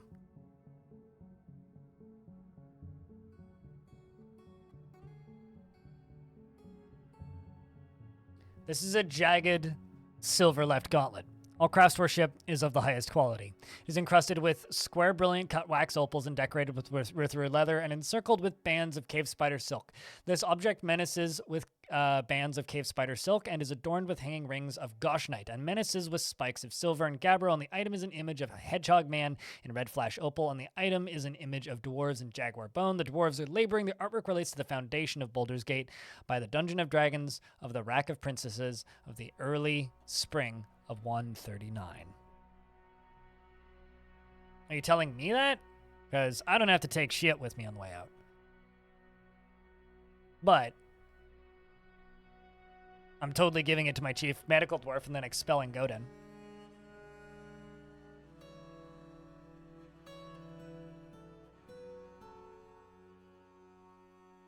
Or Geshud, not Godin.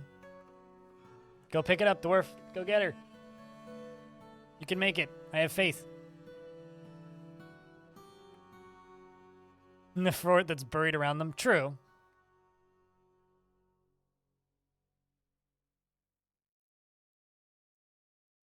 Man, the lag in this fort is something else.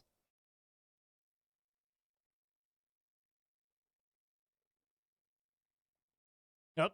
Well, rest in peace, Geshid. Must have been hit by some lava. That's mighty unfortunate.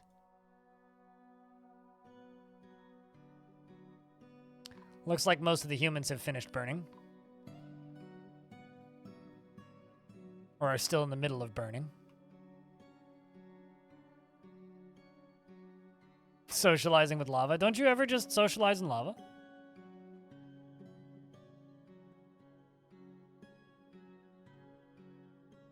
All right, so the frames are pretty bad. Like, kind of really bad. I'm going to turn this back off. Turn the burrows off. Let's just get rid of these.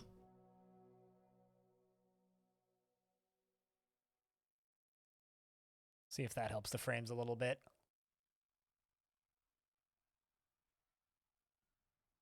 Not really.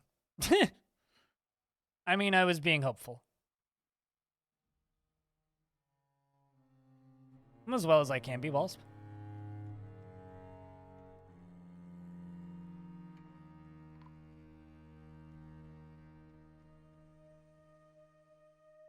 Huh.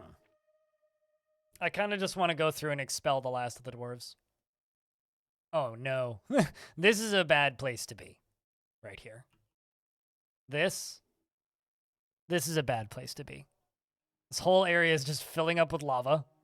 Pretty friggin' quickly. And they're just in there worshiping some god, and this one's going, man, I'm thirsty. But Zhang, you may be thirsty, but you do have a pickaxe. You could save everybody in this spot.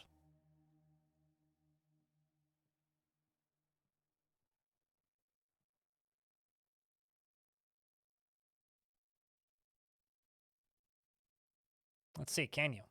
Will you? Or will you just sit there going, man, I'm thirsty? There you go. Now that you're doing that, you're going to dig up to here. There's nothing forbidden about it. You're more than welcome to run directly into the lava. If you see fit.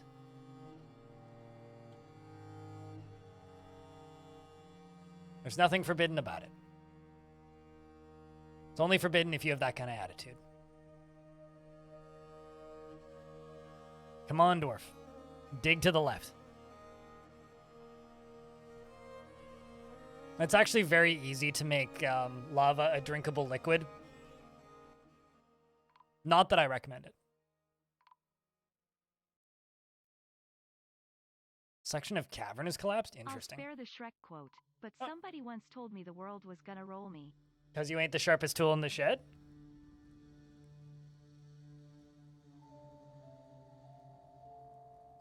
Also, Giraffe, you're dead, by the way. Just would like to inform you of this. Sorry, by the way.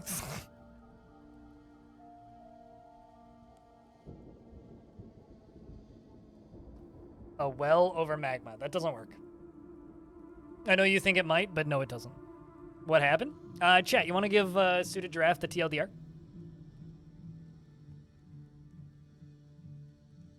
But thank you very much for the $5. I love how this dwarf's just like, oh, maybe I should just like go get drinks. And then actually, no, just like turns around and sees dwarves burning.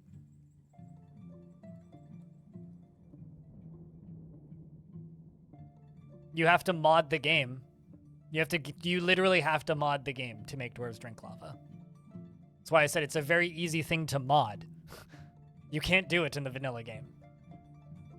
Dwarves are smart enough to not drink alcohol, or to not drink non-alcoholic beverages. Dwarf got sleepy while running for his life. What, and took a nap? You mean this human right here is taking a nap in the corner?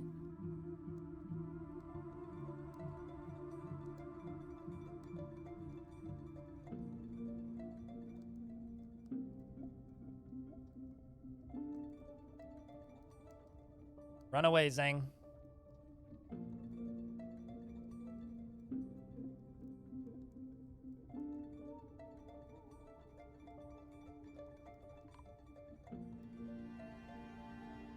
you know, karma and all that jazz. Oh, this was a very evil fort.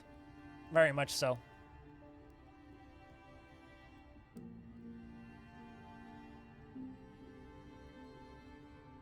This dwarf has made an escape patch. You go to Oakweald.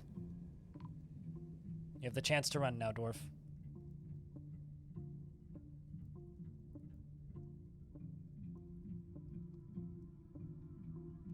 Thirsty and injured. Well, that's not good.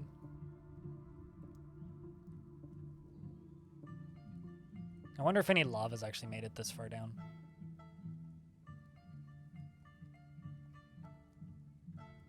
Yes, some migrants just... Oh, no, no migrants arrived.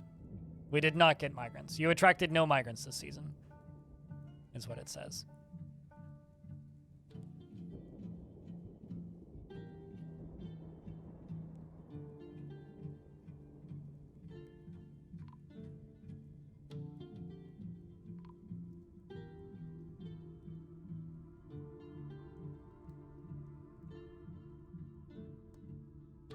Well, that seems fine.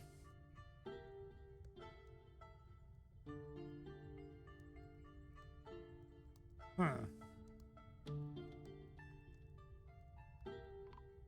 you right here, Raging Cave. You go to Oakweald. Hopefully you can just leave off the edge of the map. Never mind, you're currently unconscious, so that would be difficult. Because you are sleeping. But when you wake up, please leave the map and go to Oakweald. Need to go grab lunch and a bunch of caffeine. We'll see you when we see you, right? Raging Cave. Raw meat's on fire.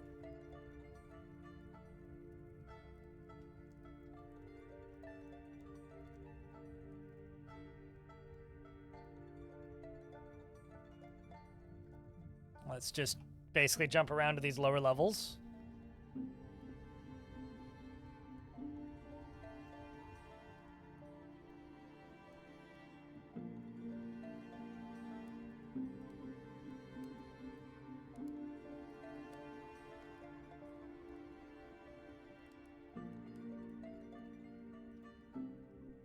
Darius, who's your family? You have parents? Your mother is dead. She died in the lava.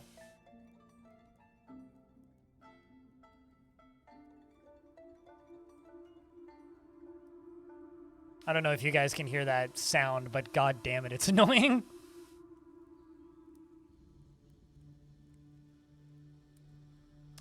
You've got no family I can expel, so I guess you just get that bedroom now. Well, I think I'm just going to abandon this fortress to ruin, because this is going to take way too long. So, chat room. Say goodbye to Bouldersgate. Because this is going to take way too long. But it is slowly being engulfed in flame.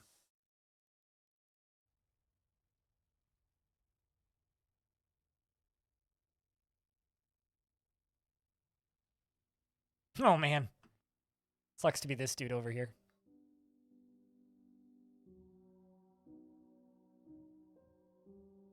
Abandoned fortress to ruin.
Discord, thank you very much for the 5th month.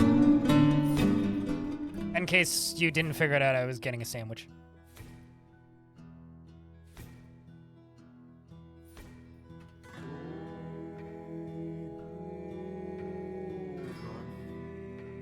Everybody's favorite song.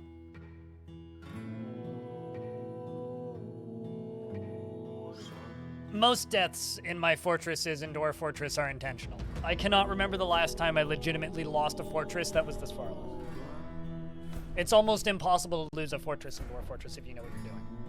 I could have recovered that.